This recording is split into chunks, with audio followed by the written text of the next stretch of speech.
quite ready for another adventure. Okay. I totally forgot about the epilogue. I'm way too overexposed. Give me a second. Let's see. Going down. Should I read the epilogue? Rather, should we change the whole stream up and should we do the epilogue? I'm going to do a poll real quick. Totally forgot about it until I popped on and I saw you guys chatting about it. I think there's maybe like a disparity reading it in the intended order versus just adding the epilogue on right here. It could be worth it to read the epilogue, but I forgot about it. Hold on. Let me do a poll. Poll. Which one should we read today? Epilogue. Appendix.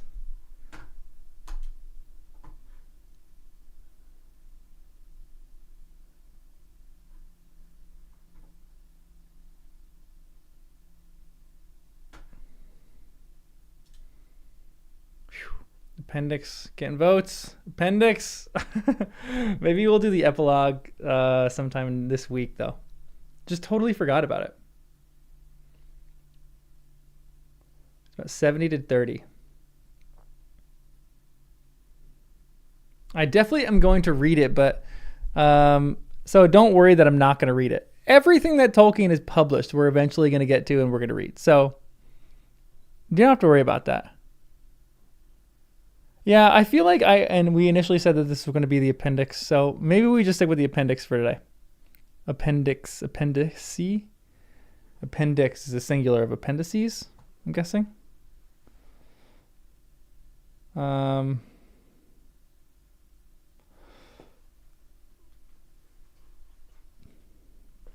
Yes, thank you. Like the stream, everyone. Tolkien always regretted not including the epilogue. Interesting.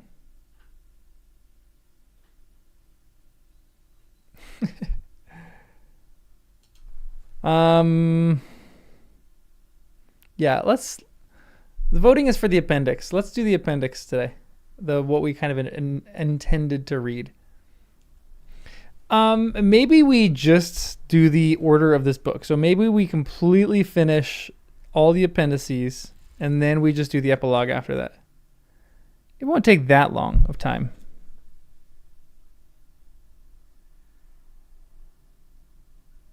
Reading my notes in the book.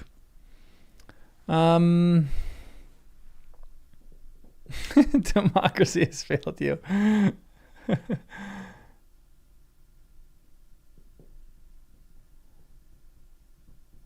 The appendix does spoil stuff from the Silmarillion. I think I'm okay with that.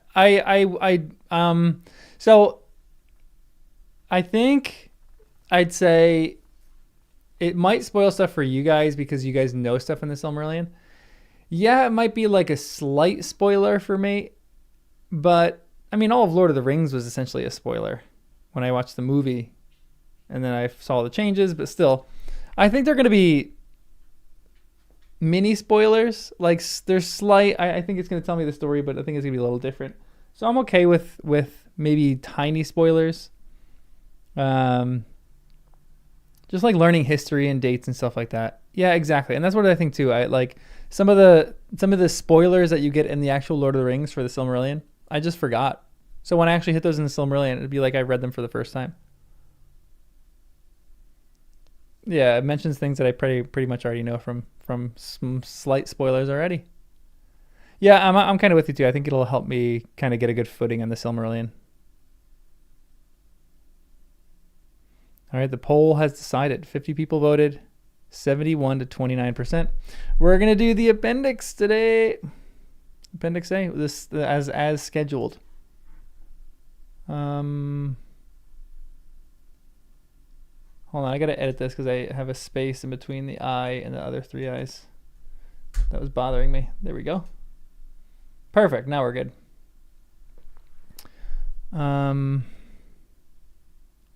Story references a lot of stories already. The Council of Elrond already spoiled the whole Second Age. Interesting. Okay.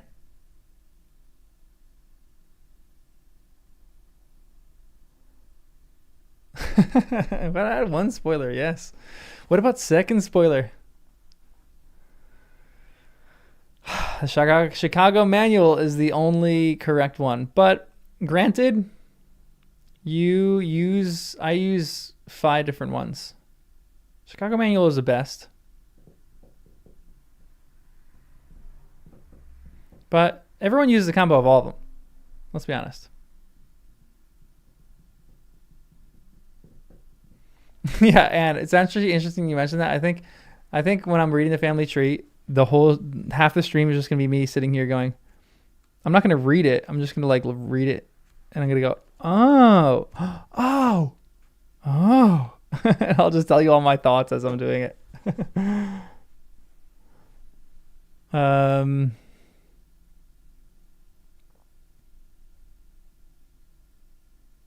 and agreed. This is kind of like world building, so.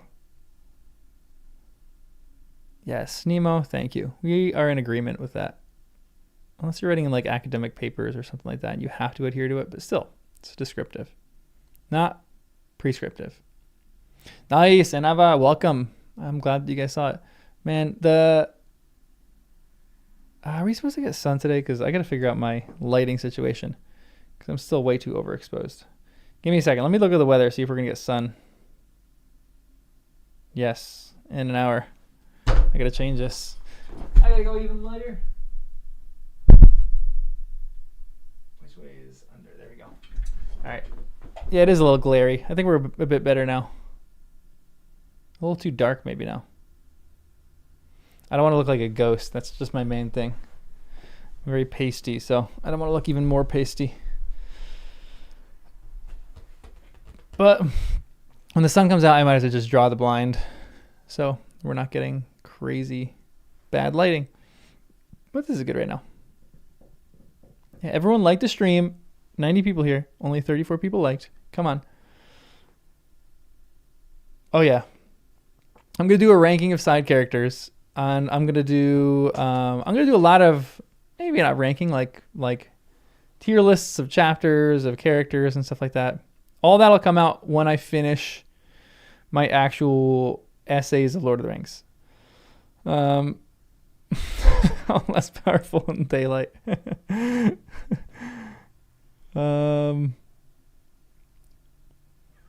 I think yeah,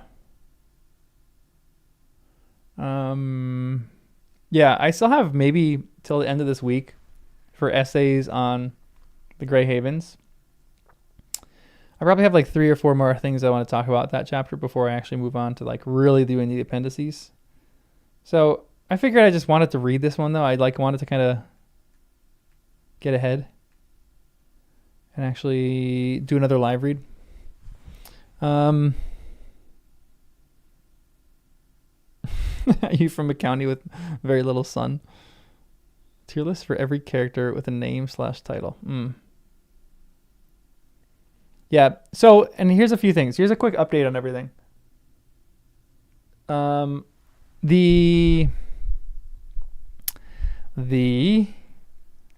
essays that are going to come out. This is going to be like not the last week that it's going to be daily content, but I'm probably going to step back a slight bit from daily content and do like maybe 4 to 5 days a week of content. Just because there's a point where if you do daily content, it can get exhausting for people who are like following the channel, and like you get exhaustion trying to watch every single video. And if you miss one, you're like, crap, now I have to catch up on the ones I missed. So there's a little bit of like downtime I think is kind of valuable and nice that we all have, like in between, that if you miss one day, you know, you're not going to get far behind on the videos. So I'll probably do that with a Hobbit read. I don't know how much I'll do that. Like the readings of the Silmarillion just might go really slow because I think there's going to be a lot to talk about in that. That's why I think the chapters are going to take like 1 chapter a month, maybe even less. But we'll see.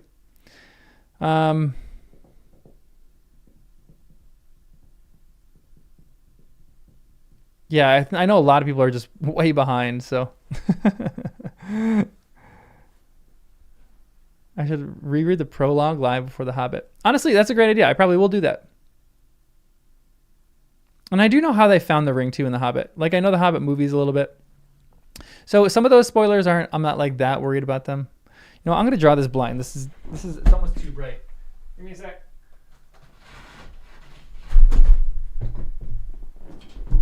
All right, that's better. Well, the lighting is actually worse, but I just got a white balance. All right, that's a bit nicer. Just on my eyes, not necessarily for lighting. I gotta put my blanket back on. You're 3 essays behind. That's actually not bad. I think there's I don't know how many people are watching all the essays that are super caught up, but I do just think it's nice. It's nicer. It's nicer to not have to like feel like you have to catch up every single day on the essays. I love doing them every single day, and it's good. It's like super fun. But we'll experiment as the next month goes on and just try some new things. Because I'm the same as you guys. Like I think I love like if there's a YouTube series going on with someone's doing something, I love watching all of them. And like if I miss one, I feel annoyed. And if I miss like one, sometimes I'm prone to miss another, and you just get far behind and it kind of stinks. But yeah. Yeah, I think there's a few people who watch essays every single day. It's like part of their routine. Like they're on the train or like, you know, your commute to work. You just like, it's like a podcast. Yeah. But that's not the case with everyone. So maybe, I don't know. Again, it's just going to be very experimental. We're going to do maybe some weeks I'll have an essay every single day. Maybe some weeks I'll have one essay that week. It just depends. Depends on time and all that fun stuff. Yeah, doing chores, listening to some essays about Lord of the Rings. That's the way to do it. Oh, Haley, that's the best. That makes me so excited. I like morning routines where I'm part of your guys' morning routines. I feel honored. I feel so honored. Found you after you were already in Return of the King. Ooh, yeah, you've got a lot of backlog. There's hours. I'm curious to see. I gotta actually put the full playlist together to see how long that is. I would venture to guess that all of the videos together would probably be close to like 80 to 90 hours worth of just videos and watching. Maybe more. Honestly, it probably would be more. It'd probably be closer to like 100 hours. It's probably upwards of that. Because some of the videos that I did were like 30 to 40 minutes long. Not a lot, but maybe like once a month I would do like a 30 to 40 minute long video.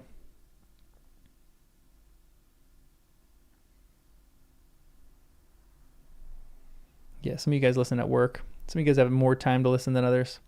Also, one thing I want to talk about before we actually do the read is, if live reads were included too, we're easily pushing 200 hours, more than that. The live reads are 3 to 4 hours long, each one. Yeah, definitely more than 100. I think the live reads would probably be more time than the actually maybe more time than the actual essay. Probably around more time. Because if each live read is like 3 hours to like 4, all the videos that I do are like between 10 minutes to like, you know, it depends. Some are 5, some are 10, some are 15, some are 20, some are 30. So like a chapter's worth of essays is probably like around an hour. So live reads would really chunk on some more time. I wasn't going to tell you to like the stream, but you guys should like the stream. The one thing I want to talk about before we do it is the thing that I talked about this morning, the essay that I published this morning. I want to know what you guys think about that. I just wanted to walk with Wes, so I haven't really been able to read some of the comments yet. I'll probably read them after this and just check out what you guys say. But I was thinking about that last night, and I was thinking about that on my walk this morning. Just what Frodo did to potentially not tell Merry and Pippin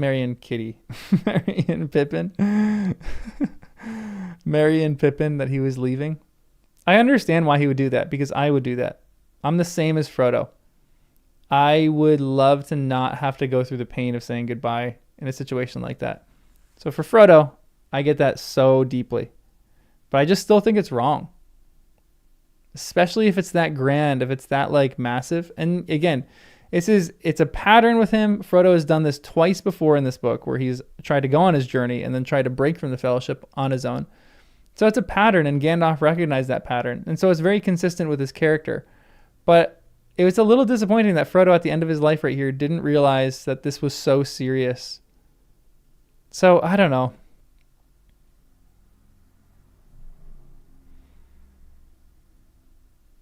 Gandalf told Merry and Pippin to come. Frodo might have known about it, so he didn't need to invite Merry and Pippin himself. Maybe, yeah, that's possibly the case.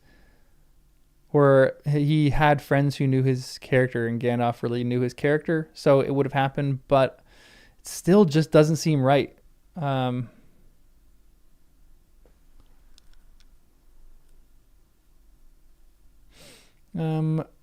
Sadly, I'm introduced to a group of students from your gymnasium.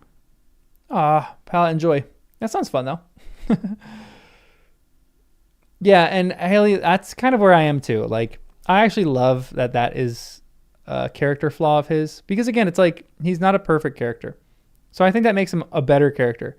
And it's frustrating, again, I think one of the reasons why this stuck out to me so deeply was because is this something that I would do? So like I understand what Frodo's thing is, and he's like an imperfect character. So it's like I'm like realizing the flaws in myself through reading this book. Like I would for sure just, want to leave without saying goodbye to anybody. But I realize it in myself that that's wrong. Frodo going to the Undying Lands is him dying. Going to heaven, he thinks Merry and Pippin are going to go with him, essentially killing them. I don't know about anything with the Undying Lands like that, so I don't know.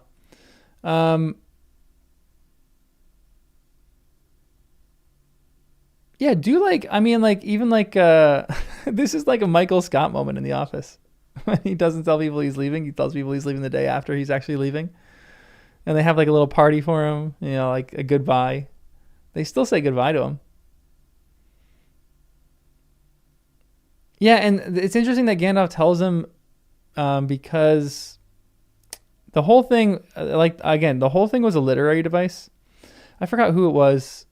I think Tringilly, I don't know if you're here, but he had a comment because he's a member, so I read some of the members' comments yesterday because I was really curious to see what people thought about that. He was like, this is the one mistake that Tolkien made, but it wasn't a mistake. It was just a literary device because he wanted to include some drama about Sam coming home and about loneliness in that. So I do think Tolkien was going in that direction with it, but I think it's just a weird decision to make. Like, again, it's consistent with Frodo's character. It's consistent with the writing. But it just frustrates me that Frodo would do that and it's a good bit of writing too. We're still old. We're stuck in our ways or our habits of doing things. So Gandalf was definitely thinking about the whole Fellowship. He didn't want Sam to ride home alone for sure. That's exactly what this device was in there for. It wasn't even to say goodbye so much as it was for Sam's benefit. Soldiers with PTSD would often end their lonely life friendless. Merry and Pippin joining them on their terms is more compelling narratively than if he just asked them to join. Yeah, I actually kind of agree with you on that as well. Like, it was compelling that they come riding and they're like, bummed that Frodo doesn't accept them. But just because Frodo is my favorite character, seeing him do that was just hard for me. But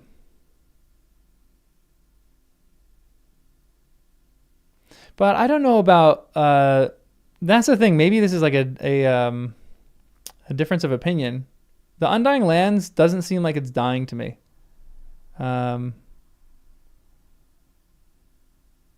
Like, this is where he's going to find healing. Like, I mean, if we're going to talk about dying, this is where everyone goes to die. Do the elves die in the Undying Lands? If the elves don't die, then... Like, okay, what is elven immortality? Does this mean they just have a really long life, or does this mean they actually don't die?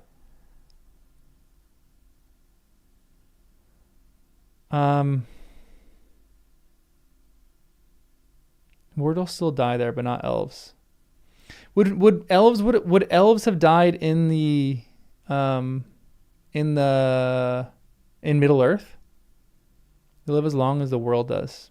Yeah, the Undying Lands, but Nemo, this is lore though. Like we call things like the Undying Lands. I mean, what I have the Undying Lands, but we say things like that, and it's all hyperbolic.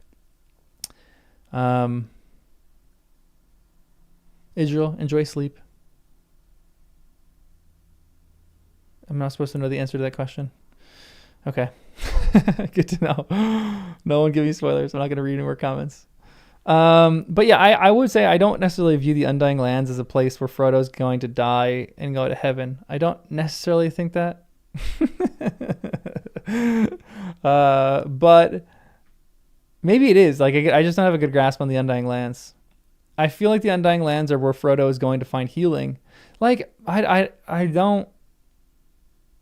So in my head, when I was reading the beginning or the end of Lord of the Rings, it seemed like Frodo, like there was maybe a hint of the idea in Frodo's mind that he's going off to the Undying Lands and potentially returning from the Undying Lands. Like he's going to heal and then he's going to come back. And then I think it dawned on Frodo that he's not going to come back. And then like toward the end of the narrative, it was like he's going and he's going to be there forever. And maybe that's because there's no ships coming back or something like that. But I don't know.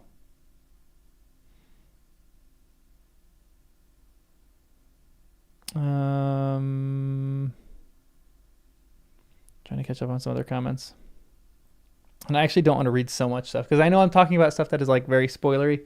So I don't read that many things because I don't want to like have my eyes gander on something that's not, or that's spoilery. Read Frodo's dream. Honestly, that's a great idea. I was curious to know his ship's work. It's a great question. They go off and they're sailing, and then all of a sudden they start plummeting. Yost, what's up? The ring may have conferred immortality. Interesting.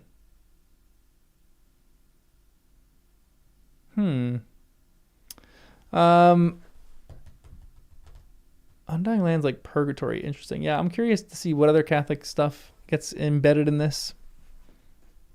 When you read about Numenor, you'll get a lot of answers. Excellent. Where is Frodo's dream again? Frodo's dream was at Tom Bombadil's in the first book.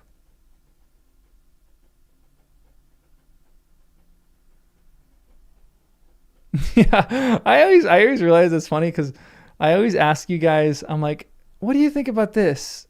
And it's like total spoiler content. And I'm like, I don't want spoilers though. And you guys are like, what do we do? You asked us about this question. Well, we can't answer it because all this is spoilers. Okay, I'm too lazy to grab my book right there. I'm going to look this up on my phone. Fellowship of the Ring, full text. Internet Archive. Actually, we want Weebly. Where is it?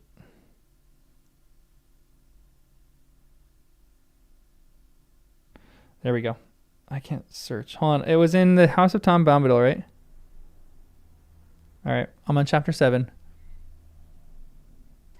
I know. I need a sign like that. Just wear it around my neck.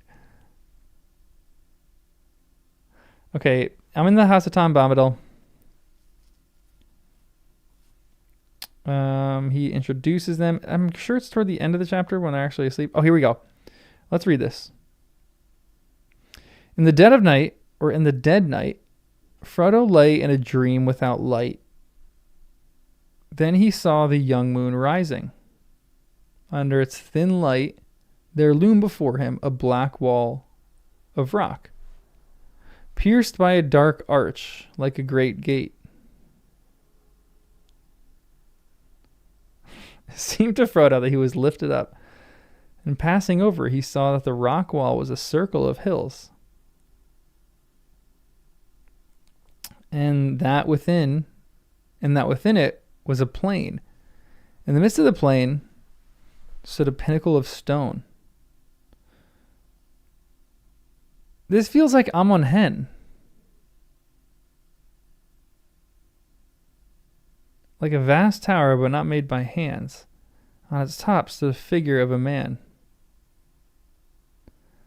The moon, as it rose, seemed to hang for a moment above his head and glistened in his white hair as the wind stirred it. Up from the dark plain below came the crying of fell voices and the howling of many wolves. Suddenly a shadow, like a shape of great wings, passed across the moon. The figure lifted his arms, and a light flashed from the staff that he wielded. A mighty eagle swept down and bore him away. The voices wailed, and the wolves yammered. There was a noise like a strong wind blowing, and on it was borne the sound of hooves, galloping, galloping, galloping from the east. Black riders, thought Frodo as he wakened, with the sound of the hooves still echoing in his mind. He wondered if he would ever again have the courage to leave the safety of these stone walls. He lay motionless, still listening, but all was now silent. And at last he turned and fell asleep again and wandered in some other unremembered dream. Isengard? Yeah. Weird. It does kind of feel like Isengard a little bit, the man at the top of that. Is that a wizard at the top of that? Sometimes, maybe we shouldn't interpret dreams all that much. Maybe Tolkien was just throwing a weird dream in there with little interpretation just to throw us off.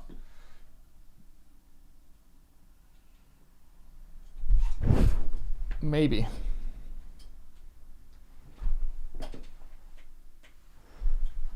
It did feel like Amon Hen to some extent. Yeah, it felt like Gandalf being rescued as well. It felt like Gandalf flying over Amon Hen and telling him to take the ring off or whatever. Or don't put it on or whatever. That's a dream. It's just a cigar. Check fucking Frodo's vision at Amon Hen. Oh, interesting. He does have a vision there too. Hold on. You've sent the poem Frodo's Dream on Discord. Okay, 1 second.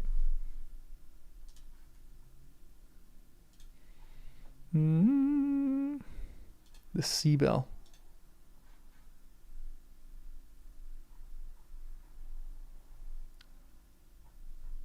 Where was this?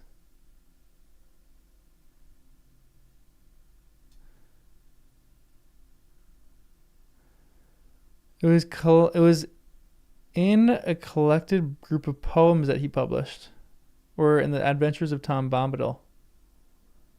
It relates to the otherwise unnamed speaker's journey to a mysterious land across the sea.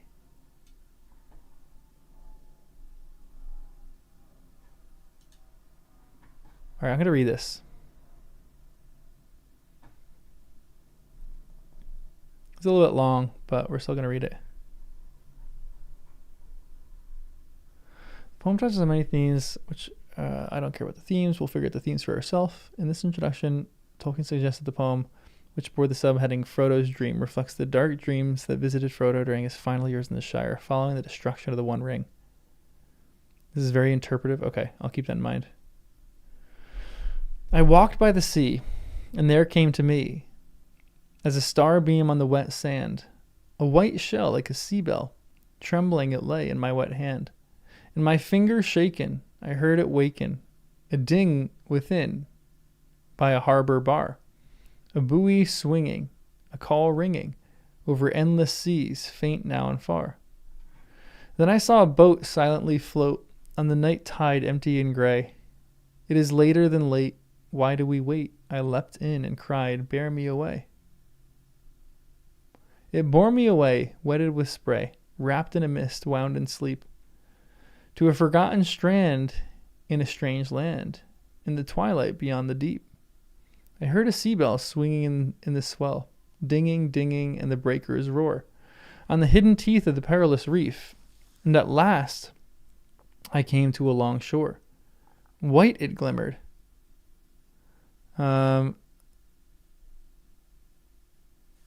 White it glimmered, and the sea simmered, with star mirrors in a silver net, Cliffs of stone pale as rule bone, in the moon foam were gleaming wet. Glittering sand slid through my hand, dust of pearl and jewel grist. Trumpets of opal, roses of coral, flutes of green and amethyst. But under cliff eaves, there were glooming caves, weed curtained dark and gray. A cold air stirring in my hair, as a light waned as I hurried away. Down from a hill ran a green rill. Its water drank to my heart's ease. Up its fountain stair to a country fair. Of ever eve I came, far from the seas, climbing into meadow of fluttering shadows. Flowers lay there like fallen stars, and on a blue pool, grass glassy and cool, like floated moons, the Numenorians. Alders were sleeping and willows weeping by a slow river of rippling weeds. Glad sword guarded the fords, and green spears and arrow reeds. There was the echo of song all evening long, down in the valley many a thing, running to and fro, hares as white as snow, voles out of holes, moths on the wing. With lantern eyes in quiet surprise, Brocks were staring out of the dark doors. I heard dancing there, music in the air, feet going quick on the green floors. But wherever I came, it was ever the same. The feet fled, and all was still. Never a greeting, only the fleeting pipes, voices, horns on the hill. Of river leaves and the rush sheaves, I made me a mantle of jewel green, a tall wand to hold, and a flag of gold. My eyes shone like the stars' sheen. With flowers crowned, I stood on a mound, and shrill as a call at cock crow. Why do none speak wherever I go? Here now I stand, king of this land, with gladdened sword and reed mace. Answer my call, come forth all, speak to me words, show me a face. Black came a cloud as a night shroud, like a dark mole groping I went. To the ground falling, and my hands crawling, with eyes blind, and my back bent. I crept to the wood, silent it stood, and its dead leaves bare were its bough. There I must sit, wandering in wit, while owls snored in their hollow house. For a year and a day there I must stay. Beetles were tapping in the rotten trees. Spiders were weaving, and the mold heaving. Puffballs loomed about my knees. This is a scary little, this is like a horror poem. At last there came light in my long night, and I saw my hair hanging gray. Bent though I must be, I must find the sea. I have lost myself, and I know not the way. But let me be gone. Then I stumbled on, like a hunting bat, shadow was over me, and my ears dinned a withering wind, and with ragged briars I tried to cover me. My hands were torn and my knees worn, and years were heavy upon my back, when the rain in my face took a salt taste, and I smelled the sea I smelled the smell of sea wrack. Birds came sailing, mewing, wailing. I heard voices in cold caves, seals barking and rocks snarling, and in spout holes the gulping of waves.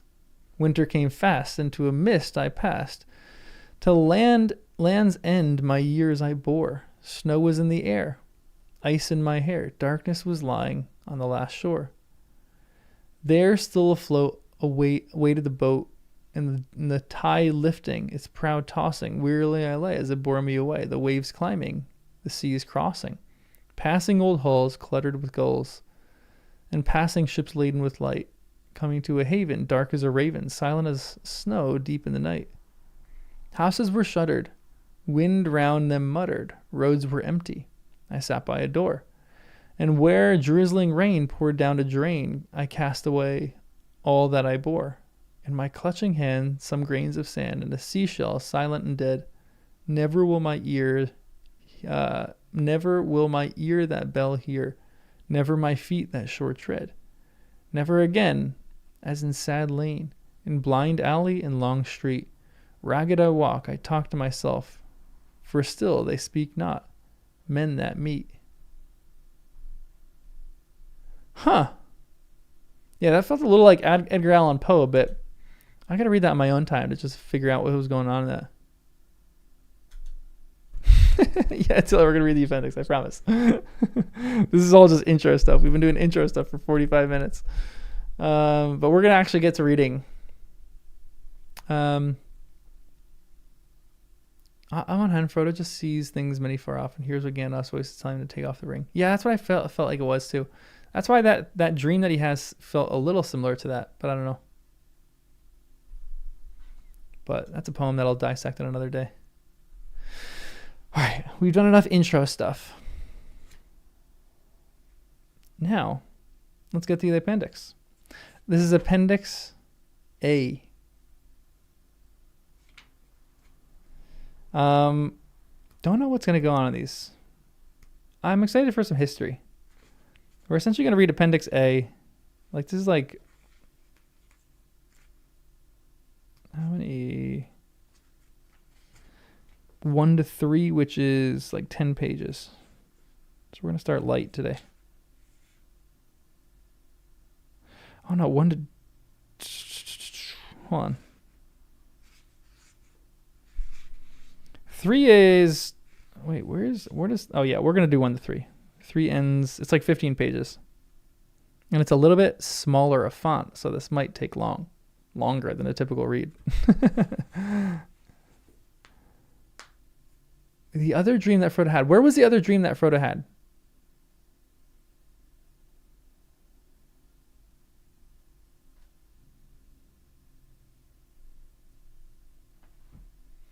Frodo did see a vision of Gandalf at Orthanc, but it was retroactive. Conspiracy Unmasked. Oh, it's my favorite chapter. Hold on. Oh, yeah. I remember that dream. Hold on, give me a second. Let me read that one, and then we'll start the appendix. Sorry for anyone who is going, why? When are we going to get to the stinking appendix, John? Conspiracy Unmasked. He has a dream in 2 out of 3 chapters. At the end of this chapter, can't wait to reread this chapter. I love this chapter. When at last he had got to bed, Frodo could not sleep for some time. His legs ached. He was glad that he was riding in the morning. Eventually he fell into a vague dream in which he seemed to be looking out of a high window over a dark sea of tangled trees. Down below, among the roots, there was the sound of creatures crawling and snuffling. He felt sure that they would smell him out sooner or later. Then he heard a noise in the distance. At first, he thought it was a great wind coming over the leaves of trees. Then he knew that it was not leaves, but the sound of the sea far off. The sound he had never heard in waking life, though it had often troubled his dreams. Suddenly he found he was out in the open. There were no trees after all. He was on a dark heath, and there was a strange salt smell in the air. Looking up, he saw before him a tall white tower, standing alone on a high ridge. A great desire came over him to climb out of the tower and see the sea. He started to struggle up the ridge toward the tower. But suddenly a light came into the sky, and there was the noise of thunder. I'm excited to actually dissect those on a second read. I feel like that's second read territory. Let's finish the second read in 5 years when we finish the Silmarillion. Frodo's dream is in chapter 8, the first paragraph. Okay, we'll check that out later. We'll do that maybe after. I want to do some of the appendix A right now. All right, so without further ado, welcome everyone. This is Appendix A. This is the continuation of the story. This is our journey on to the rest of the story, which is lovely. This is the Annals of the Kings and Rulers. Oh, are we gonna get some? Is this Gondor? I'm guessing, and Numenor maybe. Maybe this is all the kingdoms. Concerning the source for most of the matter contained in the following appendices, C, A to D. See the note at the end of the prologue. The section A3, Durin's folk, was probably derived from Gimli the dwarf, who maintained his friendship with Peregrine and Meriadoc, and met them again many times in Gondor and Rohan. Ah, that's great! Oh, This is going to be hard. Every paragraph is going to have something really cool in it that I'm going to want to make an essay on. This is cool because this is Merry and Pippin going back to Gondor and Rohan because they're still esquires and knights and they're still part of those kingdoms. So I guess they do have to go back and do some duties every once in a while. That's lovely. And I love that they met with Gimli after this. That makes me happy that they didn't have to say goodbye once and for all. And I love that Gimli is the one that goes back too. Oh, so good. The legends, histories, and lore to be found in the sources are very extensive. Only sections from them, in most places much abridged, are here presented. Their principal purpose is to illustrate the War of the Ring and its origins, and to fill up some of the gaps in the main story. The ancient legends of the First Age, in which Bilbo's chief interest lay, are very briefly referred to, since they concern the ancestry of Elrond and the Numenorian kings and the chieftains. The actual extracts from longer annals tales are placed within quotation marks. Insertions of later date are enclosed in brackets. Okay. Notes within quotation marks are found in the sources.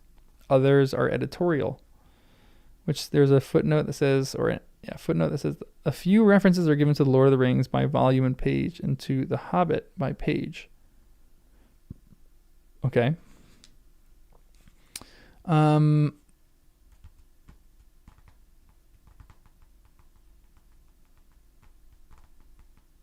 Yeah, we're definitely not going to get through all of Appendix A today. Today is just Appendix A, I through 3Is. We're just going to read 3 parts of Appendix A.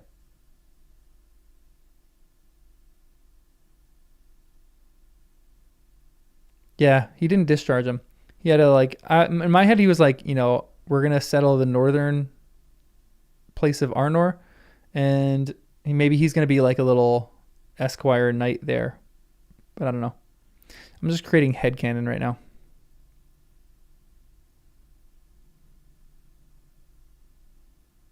The ancient north-south road is being used more. Love to see that. The dates given are those of the Third Age, unless they are marked SA, Second Age, or FA, Fourth Age. Okay, excellent.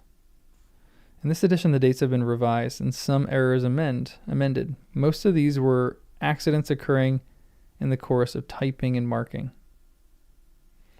The Third Age was held to have ended with the 3 rings passed away in September 3021.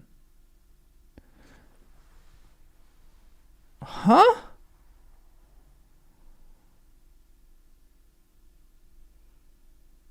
Do they have a different year system in the Shire then?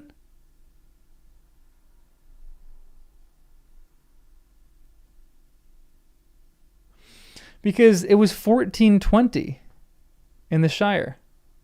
In Shire reckoning. Okay, so Shire reckoning is different. Okay. The Shire counts from its founding. Okay, excellent. Thank you. Because that confused me for a second. So this is the founding of the Shire. I love that they have their own system. They don't care about anything else except the founding of the Shire. Let's go. Yeah, this is going to be great, guys. I'm so excited. Every sentence we're going to be talking about this stuff. This is going to be so great. I love reading this with you guys because you guys can answer my questions immediately. Ah, man. I wish all of you guys could experience what I experience right now. This is so lovely.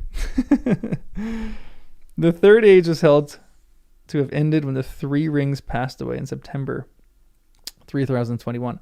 Honestly, also that's really interesting because the Third Age I thought the Third Age was going to be done when the 1 ring was dead, but this is like the positive of that, I guess, when the 3 rings have passed away.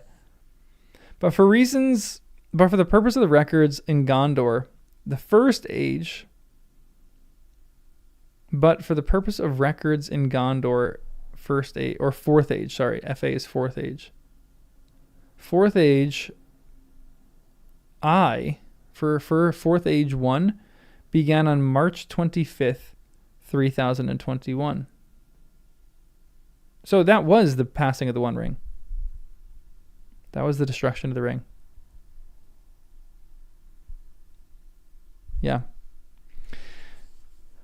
On the equation of the dating of Gondor and the Shire Reckoning. See pages 4 and page 492.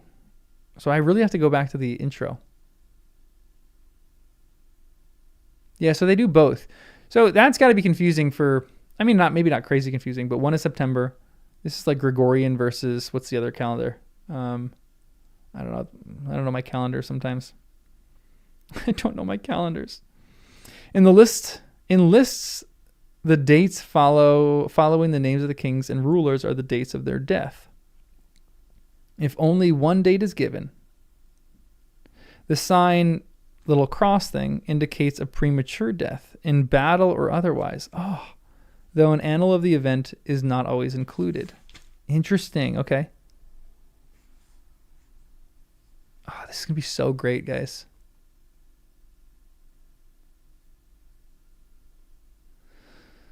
Julian? Who's Julian?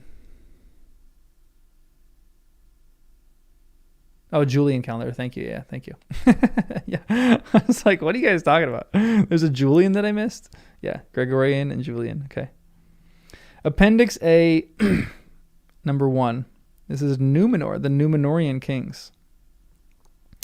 Feanor is mentioned. Feanor was the greatest of the Eldar in arts and lore, but also the proudest and most self-willed. I am going to love the Silmarillion. This is what I want so bad, guys. I just want history like this mentioned. I am so excited for this. This is going to be so great. Feanor was the greatest of the Eldar in arts and lore, but also the proudest and most self-willed. I was going to say, did he make the rings? He wrought the 3 jewels. Oh, whoa, the Silmarillion. Okay, there's so much information. I am going to be drinking from a fire hose. Oh, okay, that symbol is called a dagger in typography. Thank you. So Feanor created the Silmarilli?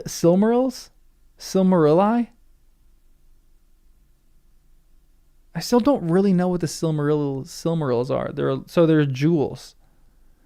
How do you wrought jewels?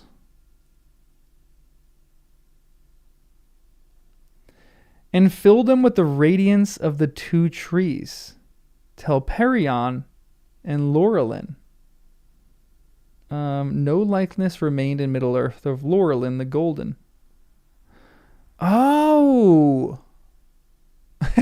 Freak. Tell it, thanks for the 250. Every point is an answer, or it's going to be a read and find out. This is going to be great, guys. This is so cool. So I guess did he find these? I mean, for sure, this is okay. So I guess I don't know what necessarily, this is going to be weird or spoiler territory, because I guess all the questions that I'm asking, I will find out. So you don't necessarily have to answer them. I think I'm just going to talk about all the questions that are going off in my head. But yeah, don't give me spoilers for these. Yeah, figure out if I could figure out ways for pronunciations. Telperion. Okay, so hold on. Telperion. So he wrought these. Okay, so he wrought 3 stones. The Silmarilli. And filled them with the radiance of the 2 trees. So there's 2 trees in Valinor. Telperion and Laurelin. That gave light to the land of the Valar. This feels like Lothlorien. And they have a different light system. Is Lothlorien essentially like the different... Are they getting light from the 2 trees? The Mirror of Galadriel and the Phial of Galadriel has water from Elbereth, the star, but not from the trees. So they have starlight and tree light. Silmarilli.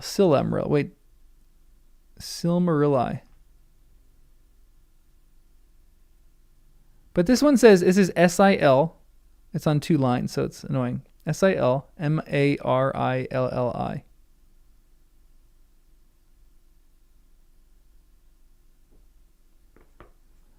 Oh. Silmarili is the plural. Yeah. I am going to read this so slow. Honestly, we should do an appendix per day, or one page per day, because this is going to be slow reading. This is why I think the Silmarillion is going to take me like 5 years to finish, because I am going to just it's going to be so good.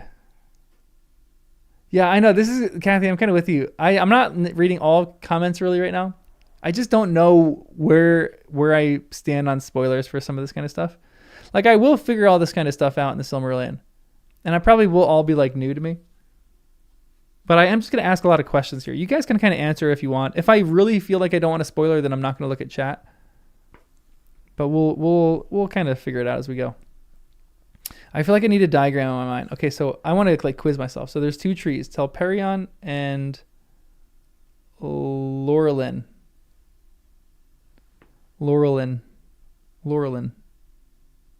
Telperion. Is Teleporno or Teleporno from Telperion? That'd be cool if he was named a version of something in the tree. Telep is silver. Okay. Yeah, Telperion feels familiar. Laurelin.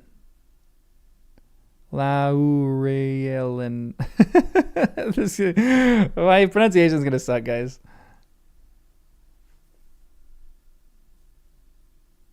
Okay, so also this is interesting.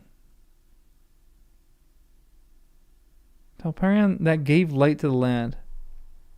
But no likeness remained in Middle Earth of Laurelin.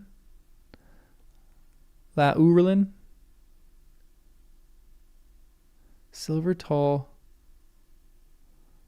Based on Telep of silver. Okay. Yeah, I'm gonna botch my pronunciations. Laura is gold. Oh, okay, interesting. So there was a gold and silver tree kind of, or the radiance was like gold and silver. That helps immensely. Thank you. Okay, that's excellent.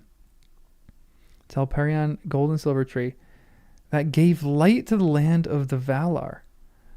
The jewels were coveted by Morgoth. First mention of Morgoth. Okay. Morgoth the enemy, who stole them. And after destroying the trees,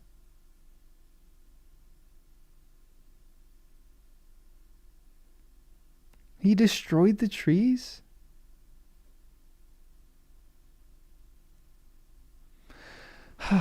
This is to Tolkien. This is the greatest of all sins. He destroys the trees. That's sad. Who stole them, and after destroying the trees, took them to Middle Earth and guarded them in his great fortress of Thangorodrim. Pages 272 and 363. So where is this fortress? My footnotes are going to be weird because it's giving me different pages, but I don't think it's talking about this book. I think it's the first book is on page 272, and the third book is page 363.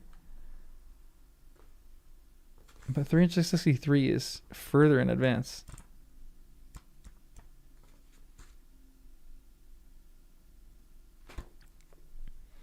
Yeah, I'm not going to worry about the footnotes that much right now.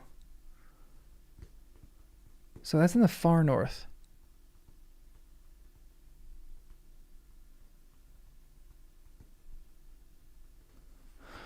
Ooh.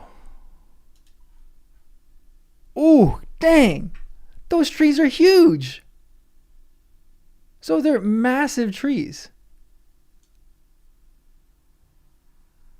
Are these these are beautiful. Are these what Maloran trees are supposed to be?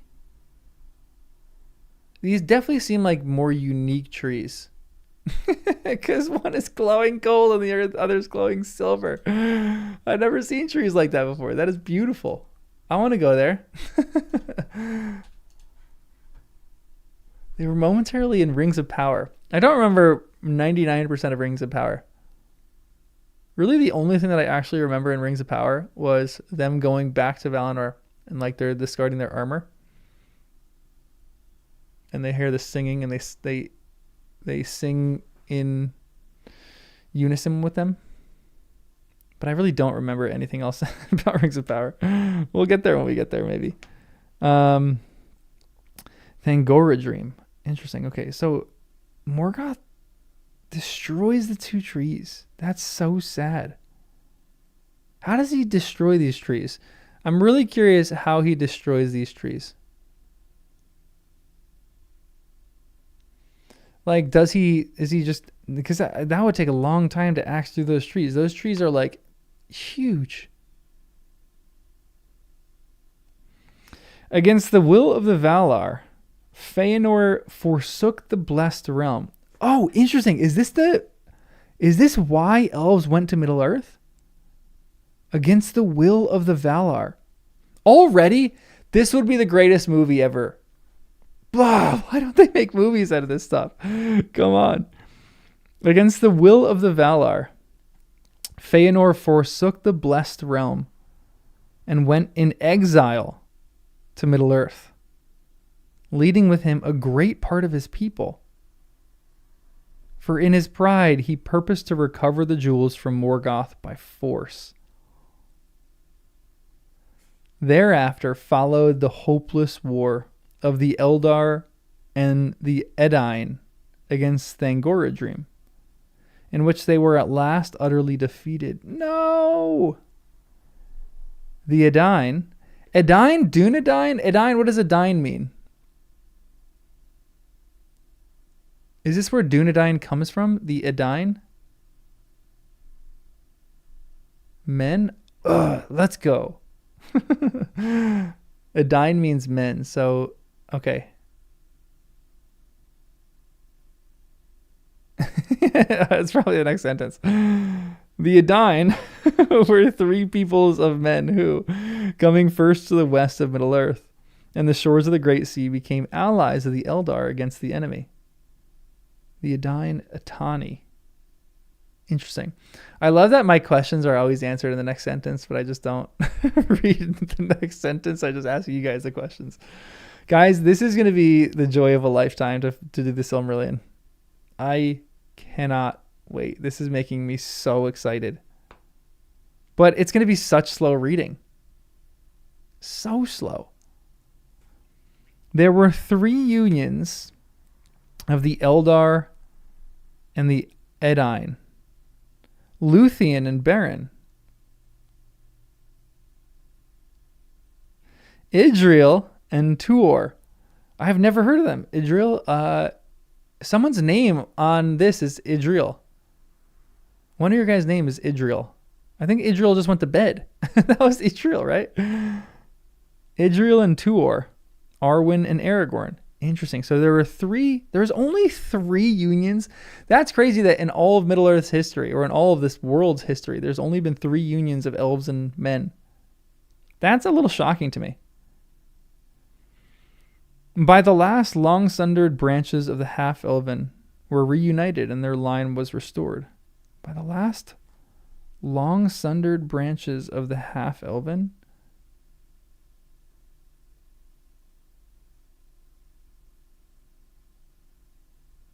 Oh, by the last, the long-sundered branches of the half-elven were restored or were reunited and their line restored. Restored?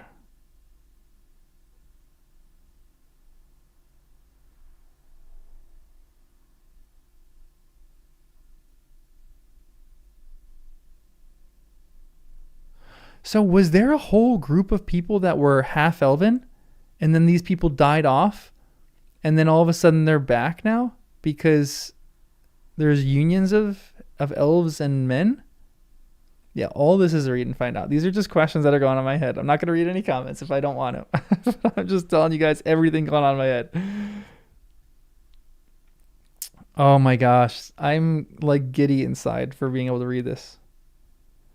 Luthien Tenuviel was the daughter of King Thingol, Grey Cloak of Doriath, in the First Age.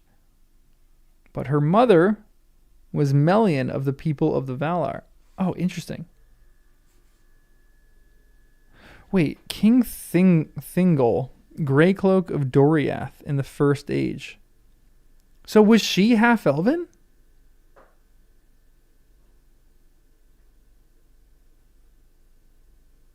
No, she's full elven. Beren was the son of Barahir of the first house of Edain. Together they wrestled together they rescued a Silmaril from the Iron Crown of Morgoth. So he put them on a crown. That's crazy that they together wrested a Silmaril from the Iron Crown of Morgoth. Luthien became mortal and was so lost to elven kind. Dior was her son. Elwing was his daughter, and had in her keeping the Silmaril. Elwing. Where have I heard that name before? Elwing.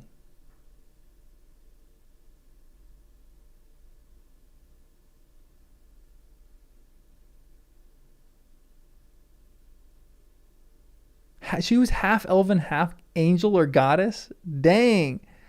Melian is a Maya. Okay. So that was weird to me. Wait, Melian are the people of the Valar? Are the people of the Valar? Oh, Bilbo's song. Bilbo's poem.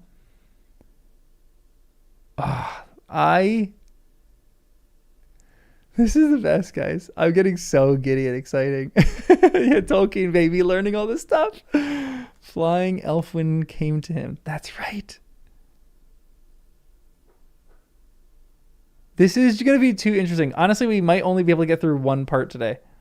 Because there's two, I'm like drinking from a fire hose right now. This is just too excellent.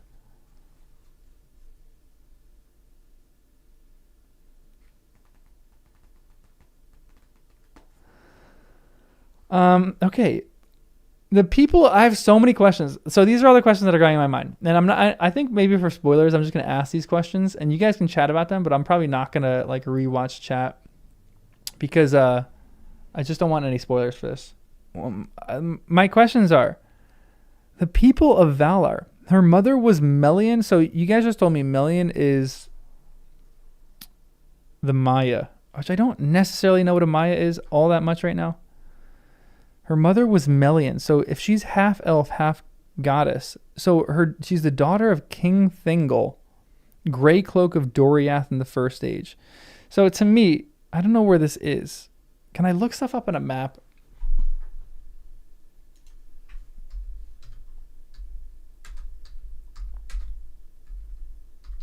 Is this Middle Earth? I don't think this would be in Middle Earth. This seems like it would be across the sea.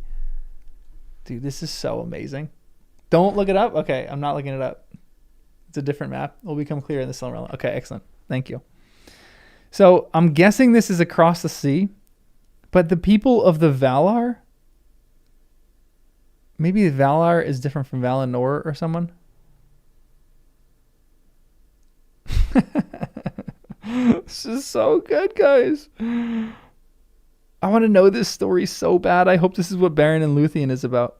Them rest. How good of a movie would this be? Or a show? My imagination is going to go run wild with this. Dior was her son. Elwing was his daughter. And had in her keeping the Silmaril. Idriel Celebrimbor was the daughter of Turgon, king of the hidden city of Gondolin. Gondolin mentioned, this is in The Hobbit, page 52. In the first book, page 356. I'm going to just ignore some of the footnotes unless they actually help me. Tuor was the son of Huor of the house of Hador, the third house of the Edain, and the most renowned in the wars with Morgoth. Earendil was the mariner. Earendil the mariner was their son. Earendil. Is that a different spelling of Earendil? Gondolin, but not forgotten Dylan.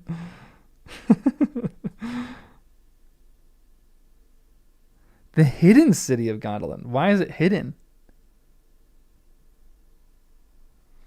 Tuor was the son of Huor of the house of Hador, and was the daughter of Turgon.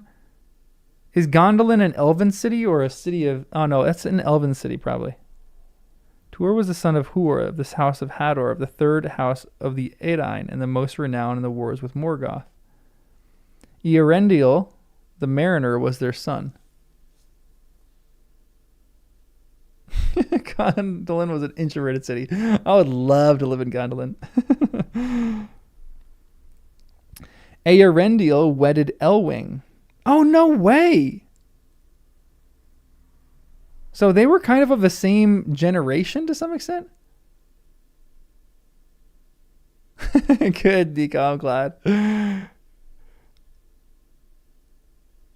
Guys, we get to talk about this for a long time. This is going to be so exciting. So interesting. Luthien has a...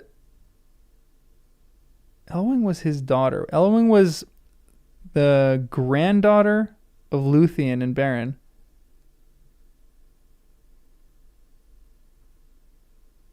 And so all of a sudden, Idril has... So it was just one generation removed, which is really interesting. Yeah, what's a generation to an elf? Which is another interesting question, to be completely honest. Very excited for this, guys. Very, very, very excited to keep going. Honestly, I'm more excited than this than I am to read, than I am to reread Lord of the Rings. Probably. Earendil wedded Elwing, and with the power of the Silmaril, passed the shadows, and came to the uttermost west.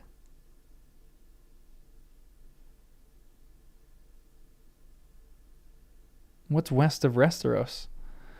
The power of the Silmaril passed the shadows and came to the uttermost west, and speaking as an ambassador of both elves and men, obtained the help by which Morgoth was overthrown.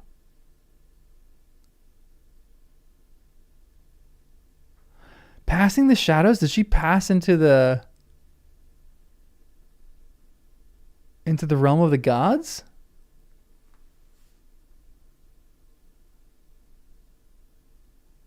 Speaking as an ambassador of both elves and men, obtained the help by which Morgoth was overthrown.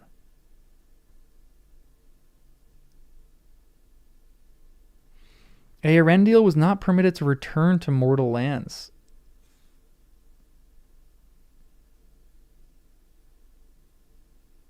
Wow. And his ship bearing the Silmaril was set to sail in the heavens as a star. No way. Is this Earendil?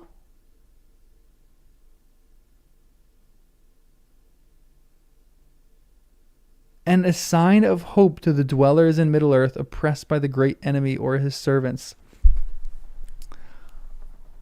This is so cool. This has to be the star that Sam saw, right? No, he saw the stars. Did he see Earendil?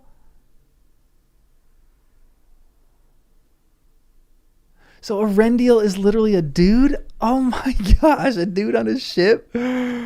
This is the coolest thing I've ever read. This brings so much more meaning to this. I have 50,000 videos that I want to make on this.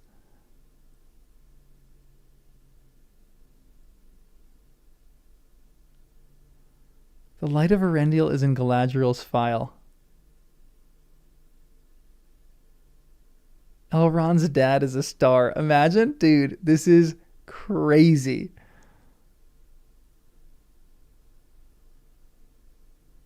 A sign of hope to the dwellers in Middle-earth, oppressed by the great enemy or his servants. And that's exactly what this star does. It is the sign of hope for them.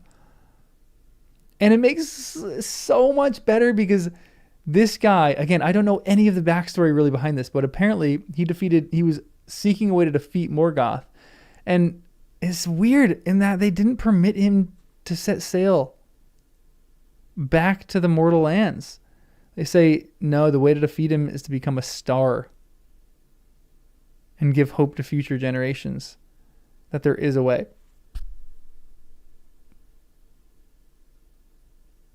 I don't know anything about this, but this is the best, guys. This is just so good. We might only legitimately get through the first part. I mean, I've been reading for what, half an hour, and I'm only through one page, guys. And I'm gonna get things so wrong for all this kind of stuff, but I'm just gonna guess and have, like, you know, theories, live lores and live theories about this that I'll get corrected as I keep reading, but this is peak enjoyment right now. I am loving this. The Silmarils alone preserve the ancient light of the two trees. Whoa! So one Silmaril alone preserved the ancient light of the two trees of Valinor before Morgoth poisoned them. But the other two were lost at the end of the First Age. Of these things, the full tale and much else concerning elves and men is told in the Silmarillion. That is the greatest prologue I've ever read in my entire life. I hate prologues. All I want to do right now is to crack open the Silmarillion and start reading it and just read it in a day. Oh, it's going to be so good. This is going to be the best. Oh my gosh. Oh. Wow. I cannot wait. I cannot wait, guys. But it's going to take me a year to get through the appendices. The sons of Earendil were Elros and Elrond. No way. Elrond, a little humble brag there. By the way, guys, my dad is Earendil. That star you see up there. And part of me is curious how this is, like, what does it actually mean that he's a star? What cool lore.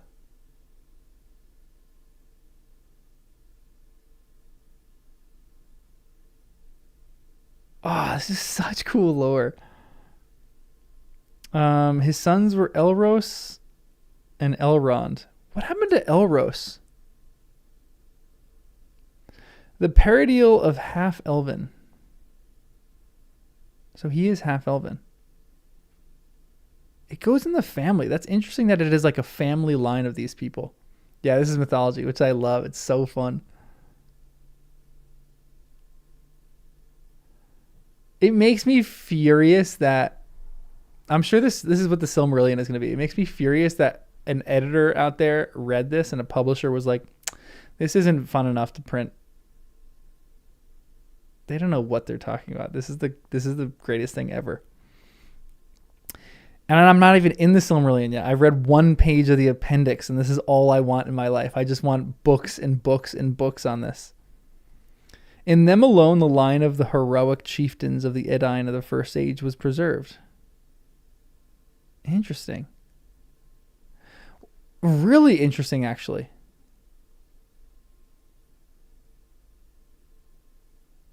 And after the fall of Gil-galad, the lineage of the High Elven kings was also in Middle-earth, only represented by their descendants. At the end of the First Age, the Valar gave to the Half-Elven an irrevocable choice to which kindred they would belong. Elrond chose to be Elvenkind and became a master of wisdom. To him, therefore, was granted the same grace as to those of the High Elves that still lingered in Middle-earth. that when weary at last of the mortal lands, they could take ship from the Grey Havens and pass into the uttermost west. Interesting.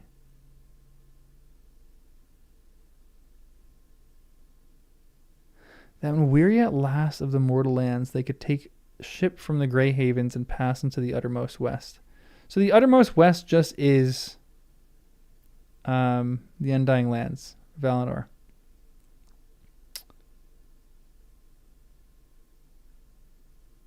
I think I was hung up before that the Valar and the Valinor are the same. To me, the Valinor is like the land of the Valar, but maybe it's not. I don't know. And this grace continued after the change of the world. But to the children of Elrond, a choice was also appointed to pass with him from the circles of the world. Uh-oh. My YouTube just crashed. I think we're still streaming.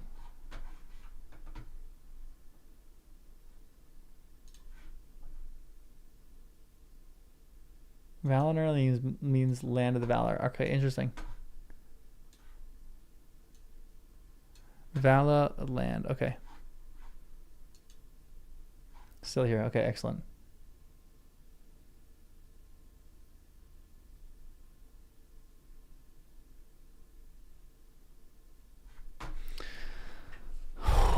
Man.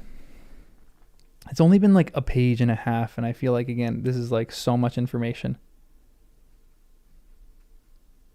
I want to write so much about this. But part of me is like, the stuff that I'm going to write is just going to be stupid. Because it's going to be like, these are my guesses for what's happening and what's going to happen in the Silmarillion. Visit this channel again in 2 years when I get to the Silmarillion, because we're going to do the Hobbit. We're going to do the rest of this, which feels like it's going to take the rest of the year. Man. But to the children of Elrond, a choice was also appointed to pass with him from the circles of the world, or if they remained, to become mortal and die in Middle-earth. That is interesting. So if you just remain in Middle-earth, you will die and become mortal. Okay. That makes sense for how... I guess that makes sense for Arwen's choice to become mortal. She's essentially just staying in Middle-earth.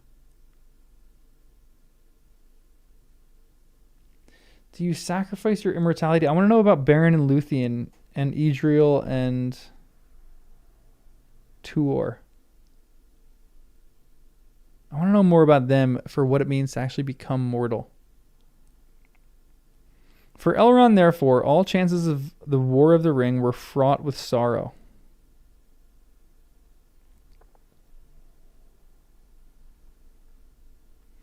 Elros chose to be of mankind and remain with the Edain, but a great lifespan was granted to him, many times that of lesser men. That is so cool. Can we please get more about Elros?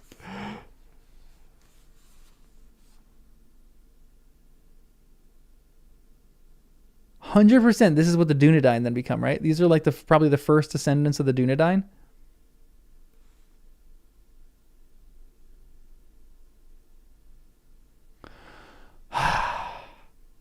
This is the best. I am so obsessed with this right now, guys. Legitimately, this is the greatest thing ever.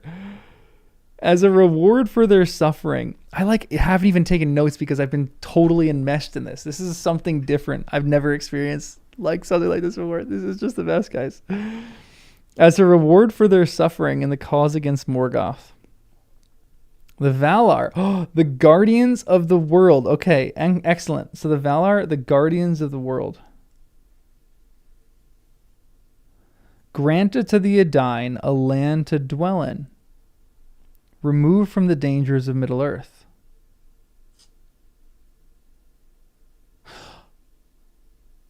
Numenor? I mean, we're in the section about Numenor, so it would make sense that this is Numenor. Hold on. Granted to the Edain a land to dwell in, removed from the dangers of Middle-earth. That's interesting. Most of them, therefore, set sail over sea, and guided by the star of Earendil, came by the great isle of Elena. westernmost of all mortal lands. There they founded the realm of Numenor. Let's go! Let's go! Numenor! That is so cool. That's also so tragic. The story of Elros, the brother of Elrond.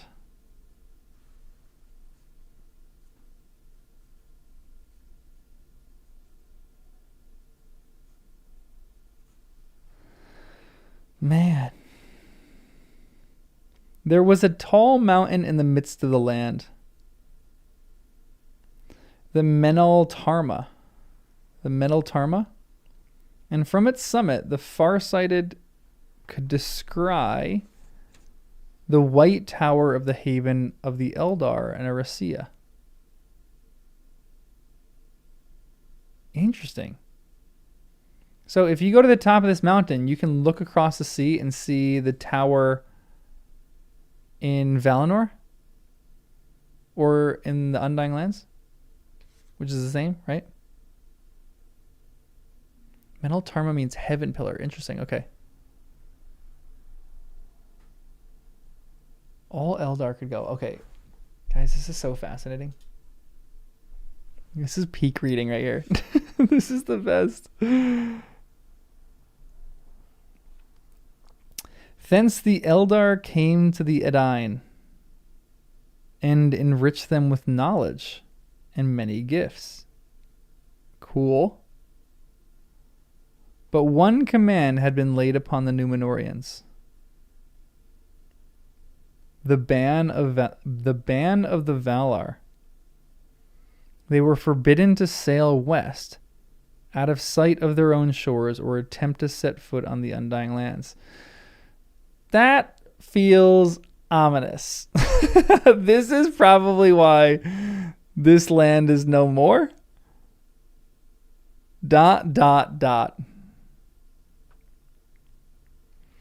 For though a long span of life had been granted to them, in the beginning thrice that of lesser men. Interesting.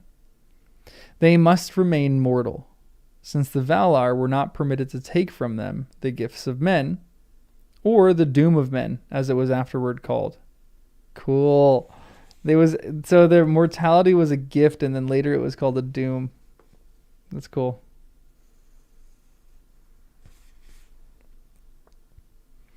Elros was the first king of Numenor. This is the coolest stuff ever. I am just going to keep geeking out about this, guys. And afterwards known by the high elven name Tar Minyatur. These are like the Mandalorians from Star Wars. His descendants were long-lived but mortal. Later, when they became powerful, they begrudged the choice of their forefather, desiring the immortality within the life of the world. That was the fate of the Eldar, and murmuring against the ban. In this way began their rebellion, which, under the evil teaching of Sauron, brought the downfall of Numenor and the ruin of the ancient world, as is told in the Akalabeth.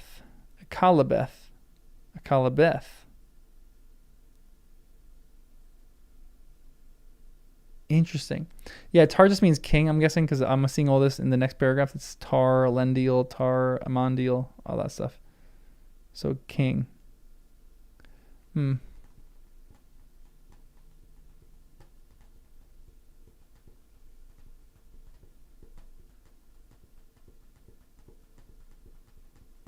In Star Wars, the Mandalorians, some of their names are Tar Vizsla, Tar whatever. So there's like the Tar. I'm curious if they took it from this section, to be completely honest. I'm sure that George Lucas had that idea and it was like Tar means king, because they're like a higher breed of Mandalorian. They're like the kingly line of Mandalorian. Honestly, it probably is taken from that. I'm kind of guessing that. It's so interesting. Akalabeth is the fourth part of the Silmarillion. Okay, interesting.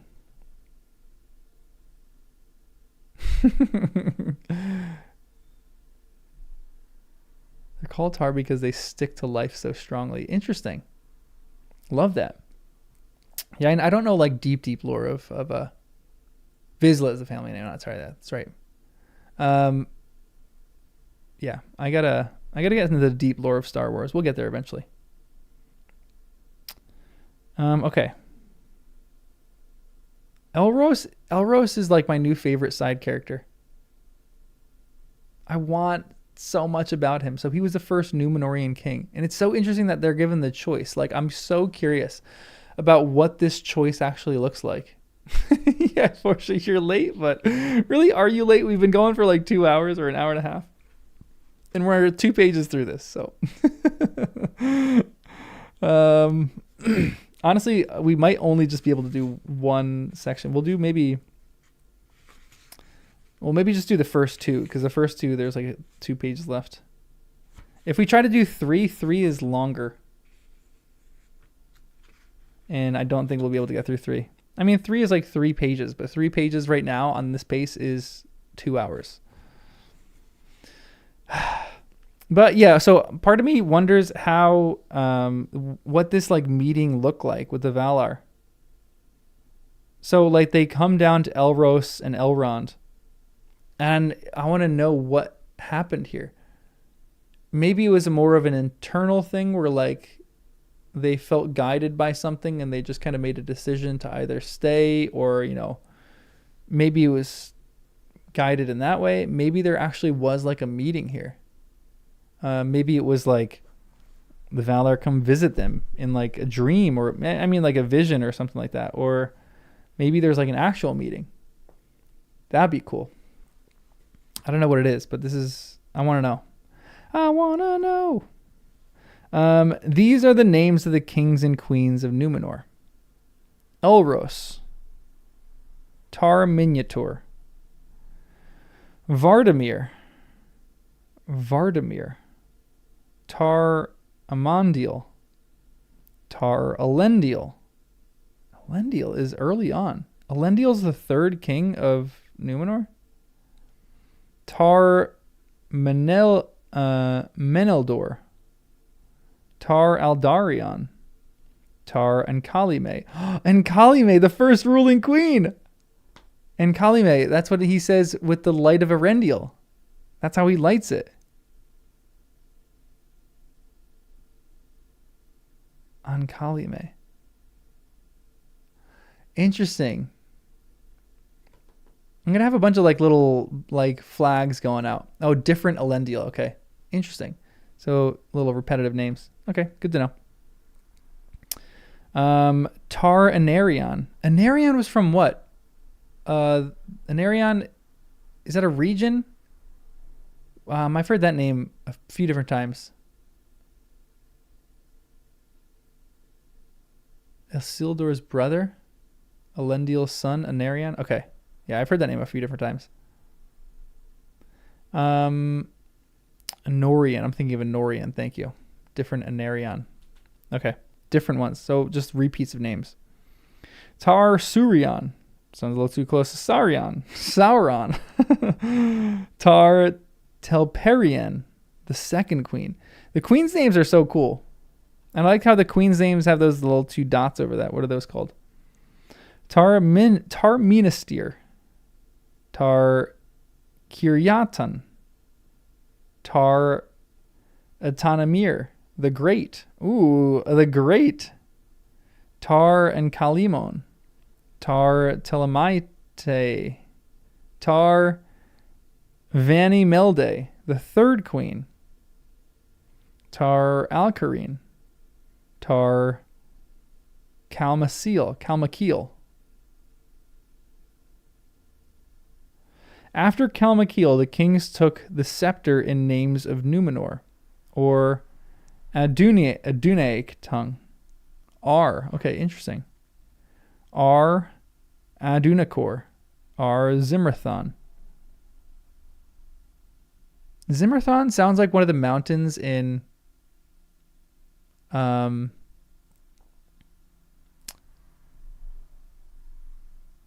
Moria range. Yes, there's going to be a quiz on this. No!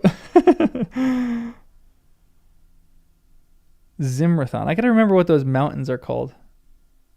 It sounds like one of them. I don't know which one, but R.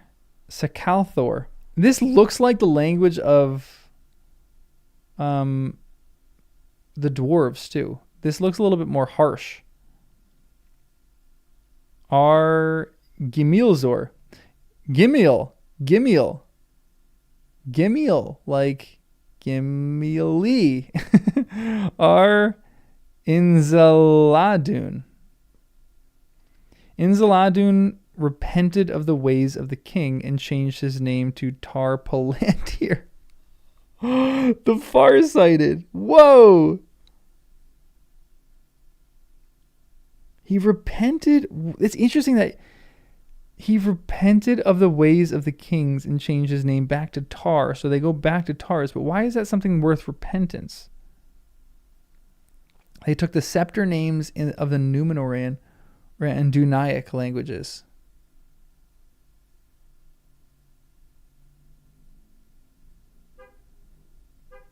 Ancestor of the common speech. Okay, interesting. So this is where Rings of Power starts the stupid Numenor plot. Okay, good to know. So he goes back to Elvish names.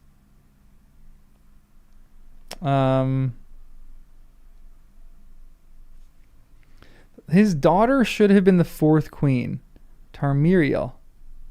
But the king's nephew usurped the scepter and became Ar-Pharazôn, the Golden, last king of the Numenorians. Oh, that is where Rings of Power. I remember Ar-Pharazôn. Okay. In the days of Tar Elendil, the first ships of the Numenorians came back to Middle-earth. His elder child was a daughter, Silmarien. Her son was Valandil, first of the lords of Anduni in the Westland, in the west of the land, renowned for their friendship with the Eldar. Anduni, Dunedain, first of the lords of the Anduni.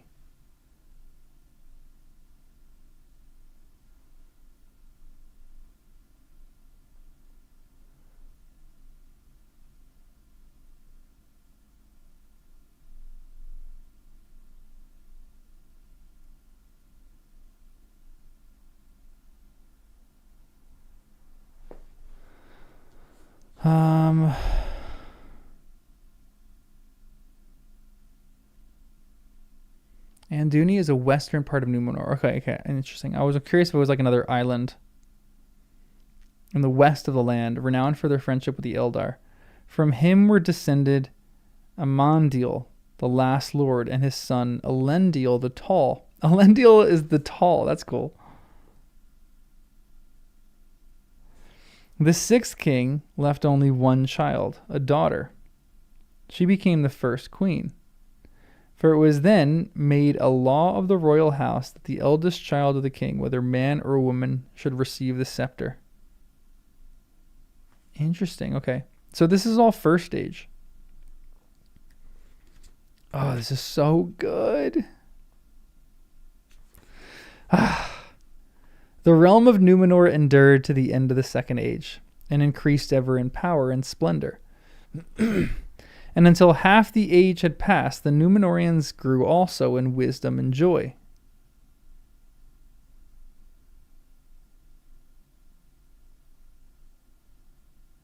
Until half the age had passed, the Numenorians grew also in wisdom and joy. The first sign of the shadow that was to fall upon them appeared in the days of Tar Ministir, 11th king. He it was that sent a great force to the aid of Gil-galad.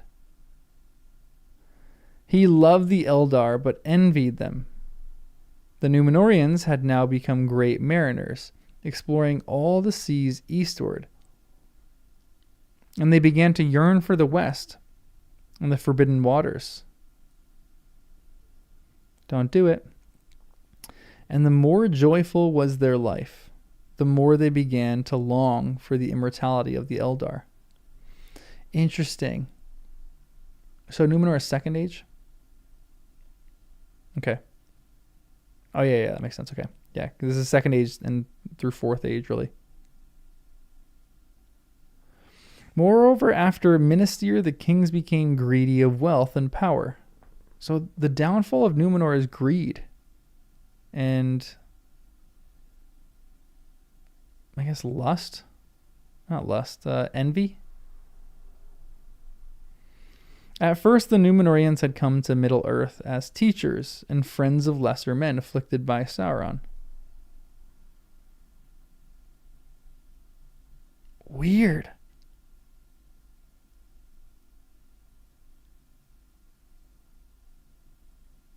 At first, Numenorians had come to Middle-earth as teachers and friends of lesser men afflicted by Sauron. Huh. But now their havens became fortresses, holding wide coastlands in subjection. Atanamir and his successors levied heavy tribute, and the ships of the Numenorians returned laden with spoil. Don't like that. Yeah, wanting something you can't have. Fear of death and pride. Yeah, all the Catholic sins. Tolkien's throwing all of them in one little bit. Yeah, this is colonialism, British imperialism. Doesn't seem great. At first it might start good, and then it just turns off to greed. It was Tar Atanamir who first spoke openly against the ban and declared that the life of the Eldar was his by right. That doesn't seem great.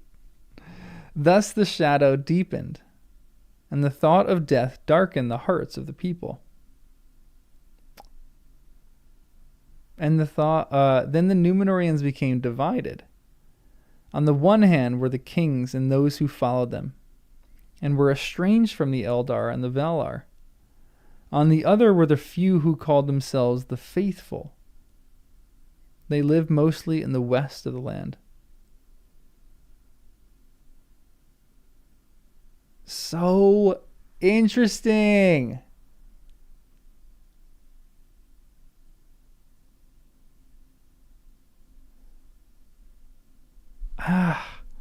There's so many things that I just have questions of. I want to know so many more details.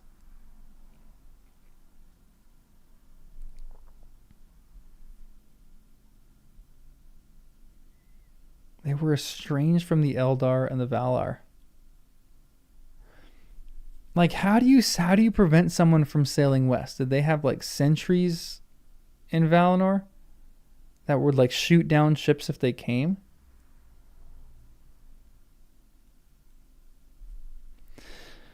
The kings and their followers, and it's interesting why they're so preventative from them going into their lands.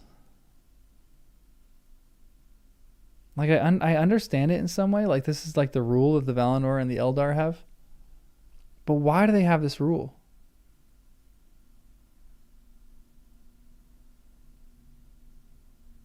Yeah, think of the Watchers, maybe.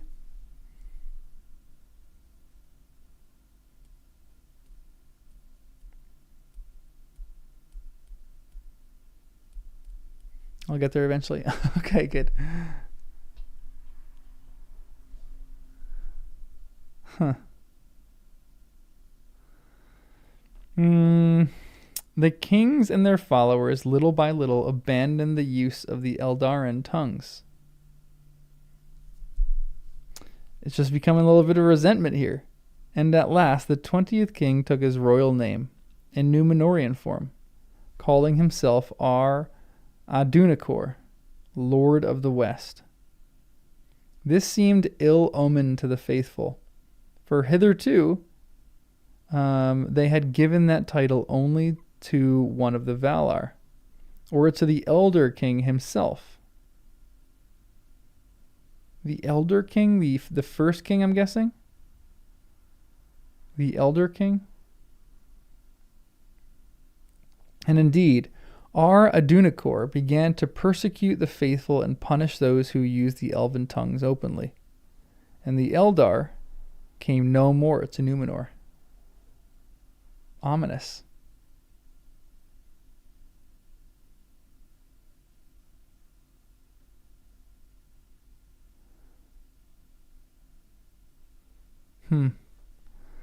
He resolved to challenge... Oh no, I skipped a paragraph. The power and wealth of the Numenorians nonetheless continued to increase, but their years lessened as their fears, as their fear of death grew and their joy departed. Tar Palantir attempted to amend the evil, but it was too late. And there was rebellion and strife in Numenor. When he died, his nephew, leader of the rebellion, seized the scepter and became king, Ar-Pharazôn. Ar-Pharazôn the Golden was the proudest and most powerful of all the kings, and no less than the kingship of the world was his desire. Sounds like Sauron. He resolved to challenge Sauron the Great for supremacy in Middle-earth, and at length he himself set sail with a great navy, and he landed at Umbar. So great was the might and splendor of the Numenorians that Sauron's own servants deserted him. Wow.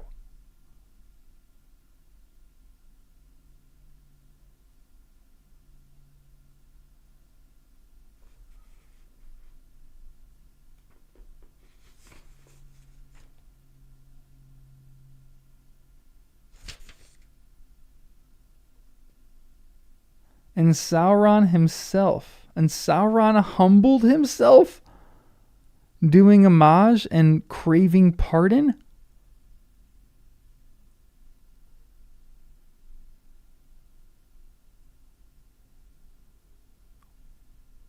What?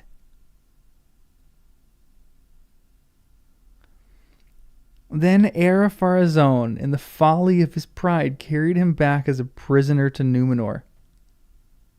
It was not long before he had bewitched the king and was master of his council. And soon he had turned the hearts of all the Numenorians, except the remnant of the faithful, back towards the darkness. Whoa. These are probably the dark years? Or were the dark years in the first age? Wormtongue's got nothing on Sauron. Saruman has nothing on Sauron. Sauron the Deceiver, I guess. Crazy that they had him. They had him in the palm of their hand. He was humbling himself and paying homage and craving pardon.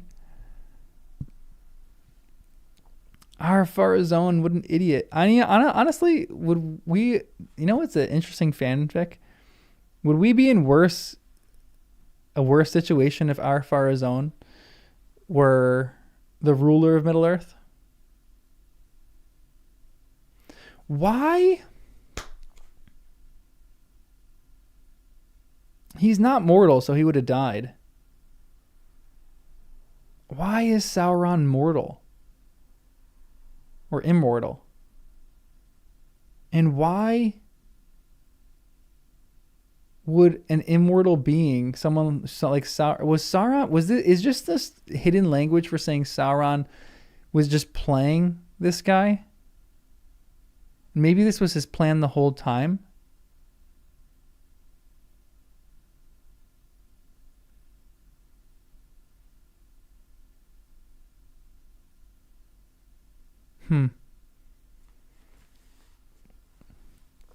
This is so interesting to me, guys.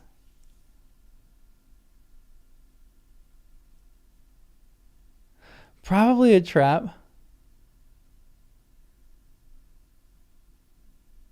But Sauron... When were the... I have so many questions. I need to figure out timelines in my head. he had created the rings yet? Does Sauron have the ring? Wait, let me finish the section, and then we'll talk about questions, because maybe the next sentence, like it always does, answers my question. And Sauron lied to the king, declaring that everlasting life would be his who possessed the Undying Lands, and that the ban was imposed only to prevent the king of men from surpassing the Valar. Interesting. But great kings take what is their right, he said. Interesting. Deceiver indeed.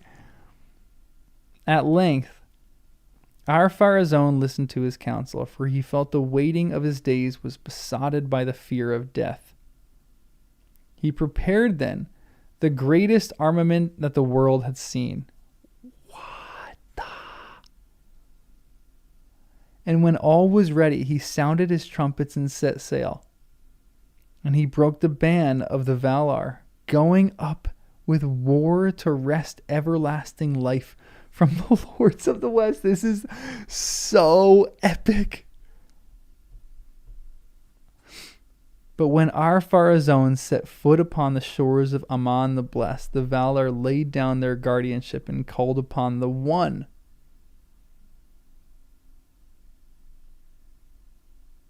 And the world was changed. Numenor was thrown down and swallowed in the sea. And the Undying Lands were removed forever from the circles of the world. So ended the glory of Numenor.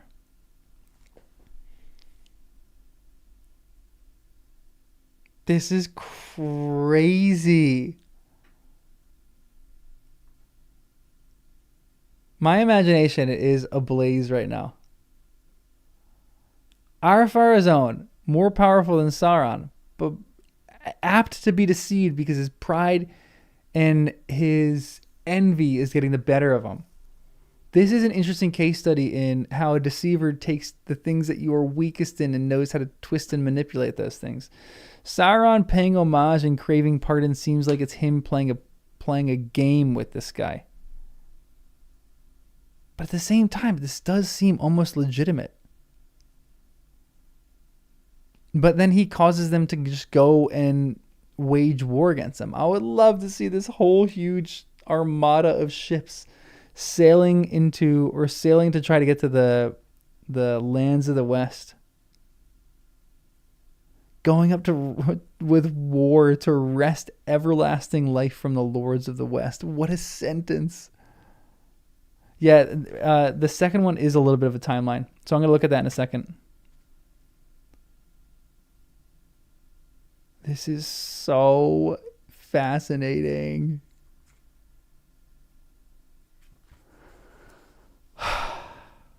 This is going to be the best.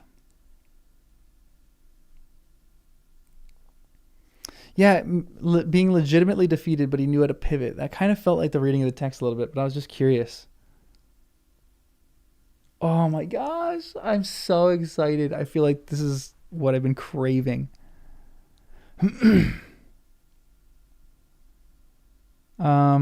The last leaders of the faithful, Elendil and his sons, escaped from the downfall with 9 ships, bearing a seedling of Nimloth and the 7 seeing stones gifts to the Eldar to their house. And they were born on the wind of a great storm and cast upon the shores of Middle-earth. There they established in the north-west the Numenorian realms in exile, Arnor and Gondor. Elendil was the high king and dwelt in the north Numinas. And the rule in the south was committed to his 2 sons, the Isildur and Anarion. They founded there Osgiliath between Minas Ithil and Minas Anor, not far from the confines of Mordor, For this good, at least, they believed had come out of ruin, that Sauron had also perished. Dun dun dun. Sorry, buddy. Probably not. But it was not so. Sauron was indeed caught in the wreck of Numenor, so that in bodily form, in which he long had walked, perished. But he fled back to Middle-earth, a spirit of hatred born upon a dark wind. He was unable ever again to assume a form that seemed fair to men. Interesting. But became black and hideous, and his power thereafter was through terror alone. He re-entered Mordor and hid there for a time in silence. Does he take up a form again? Because maybe he probably has some kind of form. Now his actual form being the form that tortured Gollum. Was that an actual form then, or was that him like emotionally torturing him? So he had to build a new body. Okay.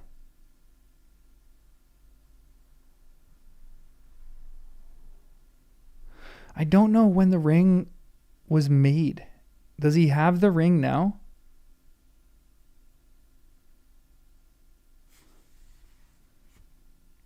He can take form, just not an attractive one. He's a little hideous. He can't be pretty anymore. That's interesting. He was a deceiver. He was like, interesting. That's really interesting. He was a pretty deceiver. Now he's an ugly deceiver. He re-entered Mordor and hid there for a time in silence. But his anger was great when he learned that Elendil, whom he most hated, had escaped him, and was now ordering a realm upon his borders. Why does he hate Elendil so much?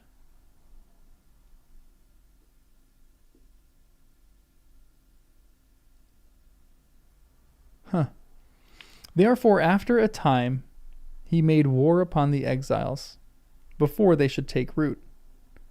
Orodruin burst forth more into flame, and was named anew in Gondor, Amen Amarth, Mount Doom. But Sauron struck too soon, before his power was rebuilt. Whereas the power of Gil-galad had increased in his absence. And in the last alliance that was made against him, Sauron was overthrown and the One Ring was taken from him. So ended the Second Age. That was the final battle. That's the beginning of the Lord of the Rings. Jonathan, a member for 10 months. Congrats. By the way, Gandalf recites a poem to Pippin while they were riding to Gondor about the Palantir. Tall ships and tall kings. 3 times 3. I gotta go and check that poem again.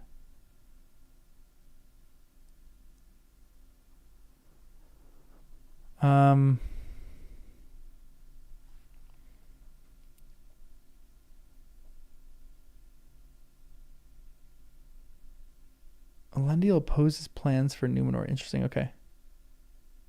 Yeah, this is the beginning. Yeah, the beginning of the movie is right here. Yeah. They tell us a little story. This is the fight. And so now Isildur is walking down the road with the ring on his neck.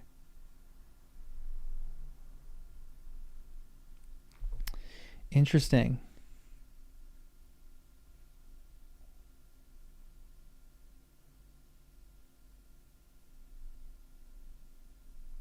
Huh.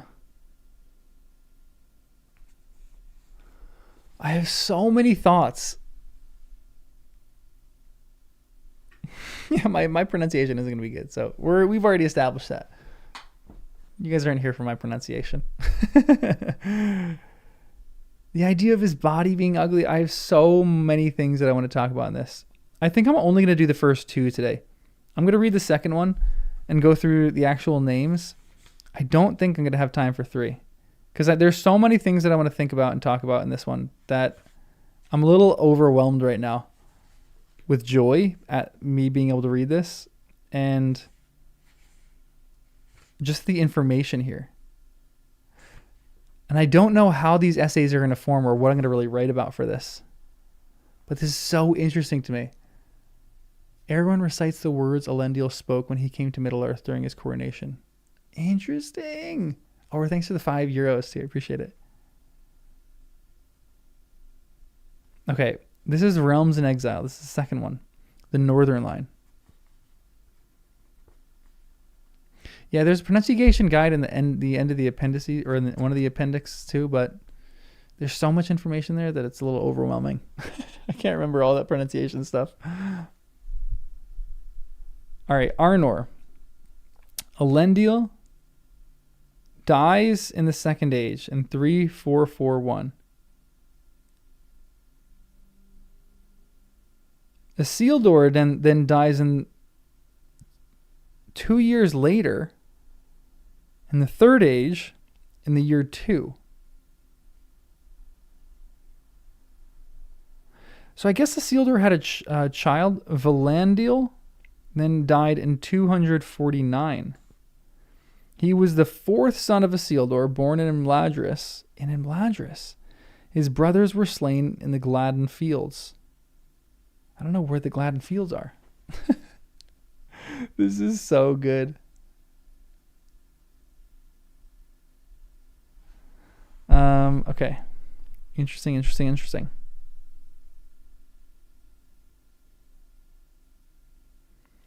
Eldacar 339. So their lives are like 250-ish years.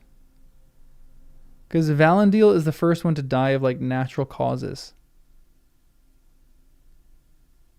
Oh, the Smeagol fishing spot. Okay.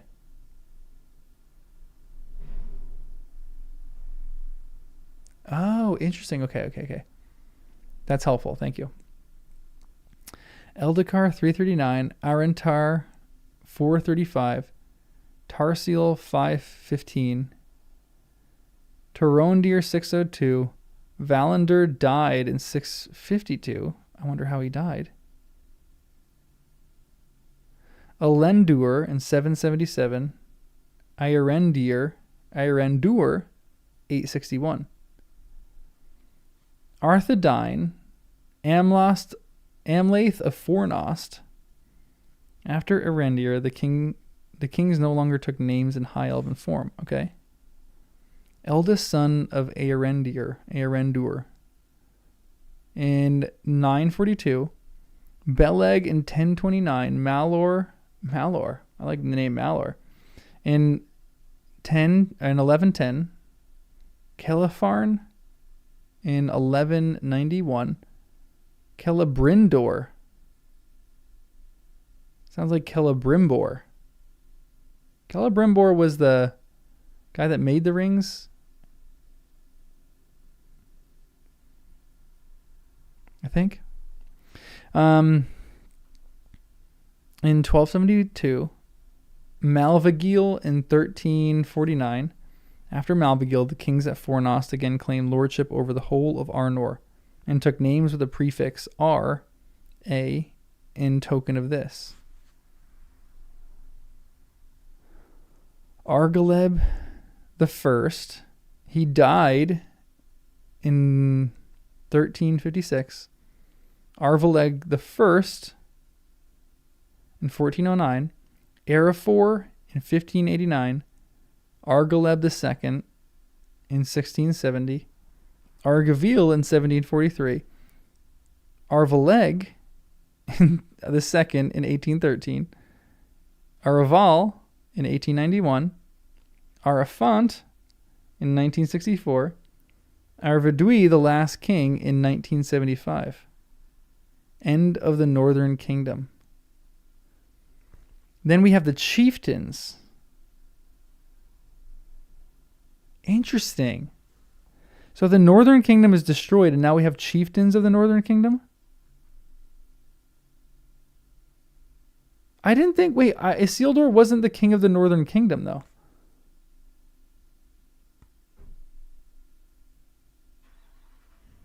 Was Isildur on his way up to be the king of the Northern Kingdom? Because wasn't Isildur the king of the Southern Kingdom? Oh no, Elendil. No, Isildur. He was one of both. Okay. He was the king of Arnor. Okay, so he inherited it. So he was on his way. Was he the second born?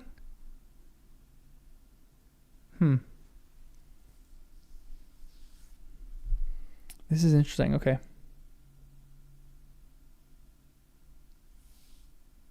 He was the first. Okay. Aragorn was Isildur's heir. Gotcha. Okay. Chieftains. Erenarth, elder of the Arvedui in 2106. Arahael in 2177. Aranuir in 2247. Aravir in 2319. Aragorn the First died in battle in 2327. I want to know who this guy is. I want to know why he was renamed, because I'm sure Aragorn in our book is Aragorn the Second. Araglas in 2455. Arahad the First, 2523. Araghost, 2588. Aravorn in 2654. Arahad the Second in 2719. Erasweel in 2784. Arathorn the First died in battle in 2848. Aragonui in 2912. Eredor in 2930. Short reign. Arathor the First, or Arathor the Second in 2933. Aragorn the Second of the Fourth Age in 120. And then it was 1320, or no, 3020, when they believed the Fourth Age and the Third Age and the Fourth Age was different, or had changed. This is crazy. Okay, so are we going to get the stewards of the Southern Kingdom? I hope so. The Southern line, the heirs of Arnarion. I'm not going to read the dates because maybe those are important. I'll just see those in my mind. So kings of Gondor, Elendil, Isildur, and Anarion. Melendil, son of Anarion. Then we have Commendur. Then Earendil. Anardil. Osithir. Ostahur. Romandakiel. Turambar. Atanatar.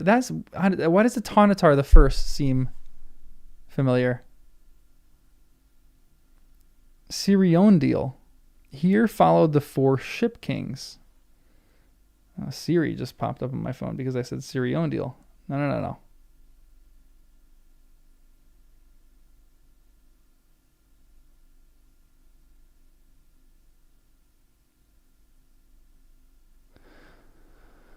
Sauron uses his name Anatar. Okay, maybe that's what I'm thinking of. Atanatar, yeah. Okay. Yeah, I'm probably confusing with that. I'm going to confuse a lot of names here. I'm going to have to read this on my own time and study this and then quiz myself on it. Yeah, we have Taran Falastur. He was the first childless king and was succeeded by the son of his brother, Tarkirian. Earnil the First. Kiryandil. Hjarmandakiel. The pronunciations on this are going to be brutal, guys. I'm sorry. Gondor now reached the height of its power. That early. That's crazy. Anatar the Second. Antanatar the Second. Alcarine the Glorious. Narmacil the First. He was a second childless king and was succeeded by his younger brother. Calmacil Minalcar, which was a regent for 80 years or 60 years, crowned as Romandakiel, died in 1366. Valakar, in his time, the first disaster of Gondor began. The Kinstrife. I want to know what that means. Yeah, I gotta assume all C's are hard. I keep forgetting that. Eldakar, the son of Valakar, at first called Vinitharia, deposed in 1437. Castamir the Usurper, 1447. Eldakar restored. That seems like a fun story. Restored, and he died in 1490.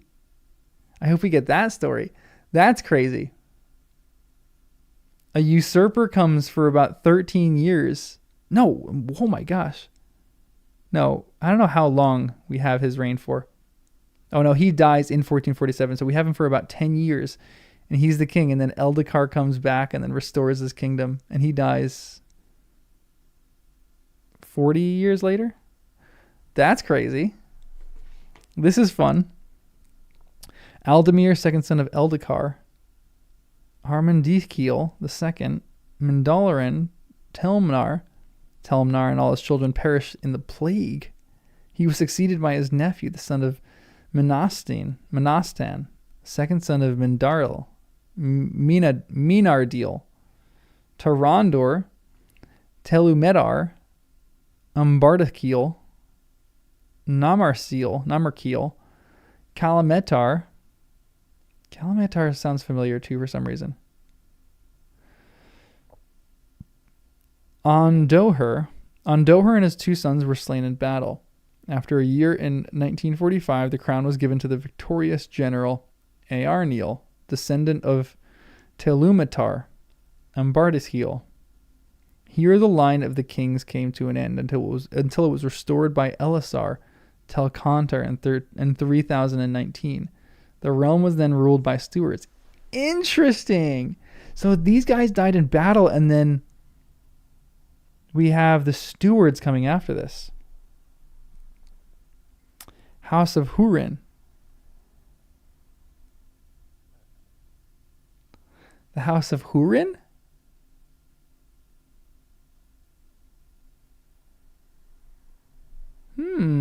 Okay. Pelendur, he ruled for a year after the fall of Ondohir and advised Gondor to reject Arvedwi's claim to the crown. Verandil the Hunter in 2029. The wild kine that were still to be found near the Sea of Rune were said in legend to be descended from the kine of Ara, the huntsman of the Valar, who alone of the Valar came often to Middle-earth in the Eldar days.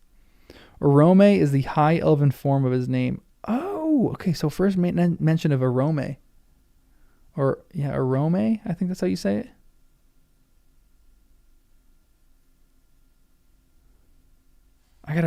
This is so much information. The first of the ruling stewards, his successors ceased to use the high elven names. So now we have the ruling stewards. Mardil, Erdon, Herion, Belegorn, Hurin, Turin. We have a Turin name. Turn the first. Hador, Barahir, Dior. There you go. The horns of Gondor are calling for aid.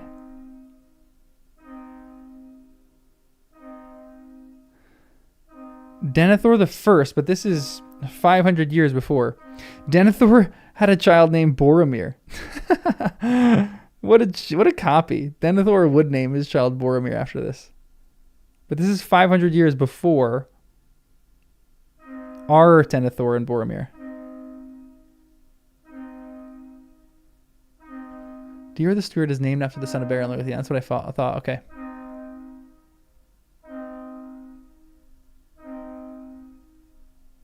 Yeah, they're reusing a lot of cool names, to be honest. We have Kirion. In his time, the Rohirrim came to Kalendarhan.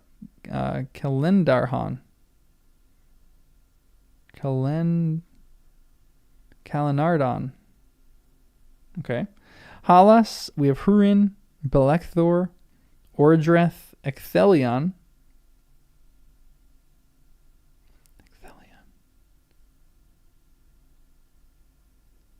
Ecthelion.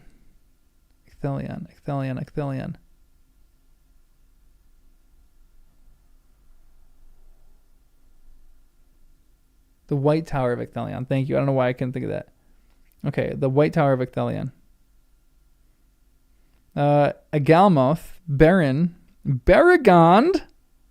No way! I love that. Belecthor, Thorondir, Turin II, Turgon, Ecthelion II, Denethor II.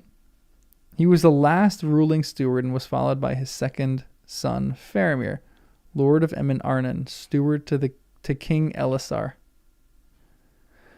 I'm gonna save section 3. We're gonna do section 3, maybe 3 and 4 another time. There's so much here. This is so good. I am so giddy to keep reading this. But I want to save this because there's too much information here. And I need to sit and reread this 5 times and process through this. This is what I have been waiting for. I'm curious if after Faramir, if they're still going to have stewards in Gondor. Or if the stewardship line is going to really end with Faramir. Aragorn says he has need of it, but will there be need of it after Aragorn?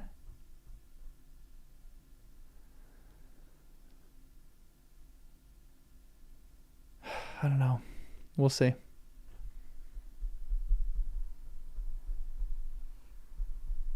Oh yeah, Faramir and Aragorn. No, I saw Aragorn. I didn't see how Faramir when Faramir died. So Aragorn died. I think I saw that. It was like, so he was 120. So what he was 87. So he lived 207 years. Maybe about. And then Faramir was, 40 something? And he lived till 82. So he lived in the Fourth Age till 82. So he was 120-ish or so. I mean, that is an old, long life. That must be, I want to get the funeral of Faramir and what Aragorn probably did and said during that funeral.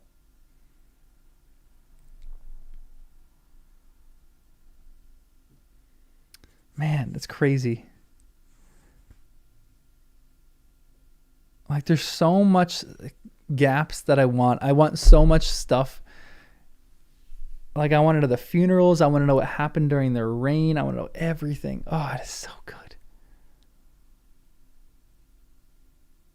Oh, this is what I've been looking for, guys. I'm so excited to keep reading this. I'm like giddy with excitement. This is going to be so fun to go through this. So fun to go through the Silmarillion. I need to like study this stuff now. This is like history. Now you guys know how slow we're going to go through the Silmarillion. We're going to do the appendices and then we're going to get back to a fast reading with The Hobbit, but not really fast. We're going to still do it kind of slow like we did Lord of the Rings. And then the Silmarillion is just going to be glacial pace. You guys thought I was a slow reader with Lord of the Rings. Just wait till we get to the Silmarillion, guys. This is going to be brutal. You guys are going to be in agony saying, just get to the next page. We're going to do a page per stream. It's going to be great. I can't wait. Yeah, and I think the gaps are going to be fun for just filling it in with my own headcanon and imagination. That's where stories really get fun to me. Yeah, I got to read the poem for sure. I know, I got to read all this. I got to reread all this stuff. Yeah, send me stuff in Discord. Send me anything else that I should read or like, yeah, check out. Maybe I'll do that at the beginning of the next stream. But send it to me in Discord so we have some of the stuff. And so I just have it there. But we'll go from there. Oh my gosh, this is going to be so good. I can't wait to get the dwarves. I can't wait to get the people in Rohan.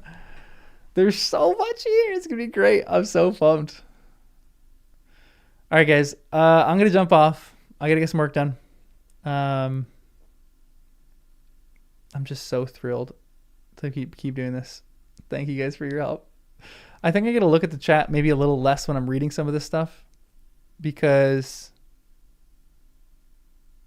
I just don't want to get into that deep of spoilers. So like if I ask a question, I'm just gonna like keep to myself some of it. But yeah, there's so much to discover here. I hope you guys enjoyed. This is gonna be pretty much what we do for the rest of my life, looking at Lord of the Rings and geeking out on all these nerd details. But we just did the first 2 parts, so let me actually change this real quick just to be parts.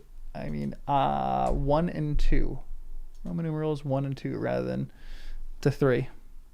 So we'll do 3 and 4. Probably not next week. Maybe I don't know. I want to write all the essays, figure all those things out. All these streams that we do for this are gonna be pretty random and different. So I'll keep you guys updated whenever we do it. I'll try to keep it like in 24 hours in advance. I'll let you guys know when we're gonna do it. But thanks for joining. I had a great time, and I can't wait to keep doing this. It's gonna be great, guys. I needed like a new ending now. Like Galadriel is great, but now I need to have Beren and Luthien wresting the gems from the crown of Morgoth or something like that. There's so much cool stuff here. I'm so pumped. All right, guys. I need a ship sailing to the west. Honestly, that is really what I need. I need an armada of ships sailing to the west. It's going to be great, guys. Oh, Gandalf in the Library of Minas Tirith would actually be great. I probably will do that. That's a perfect one.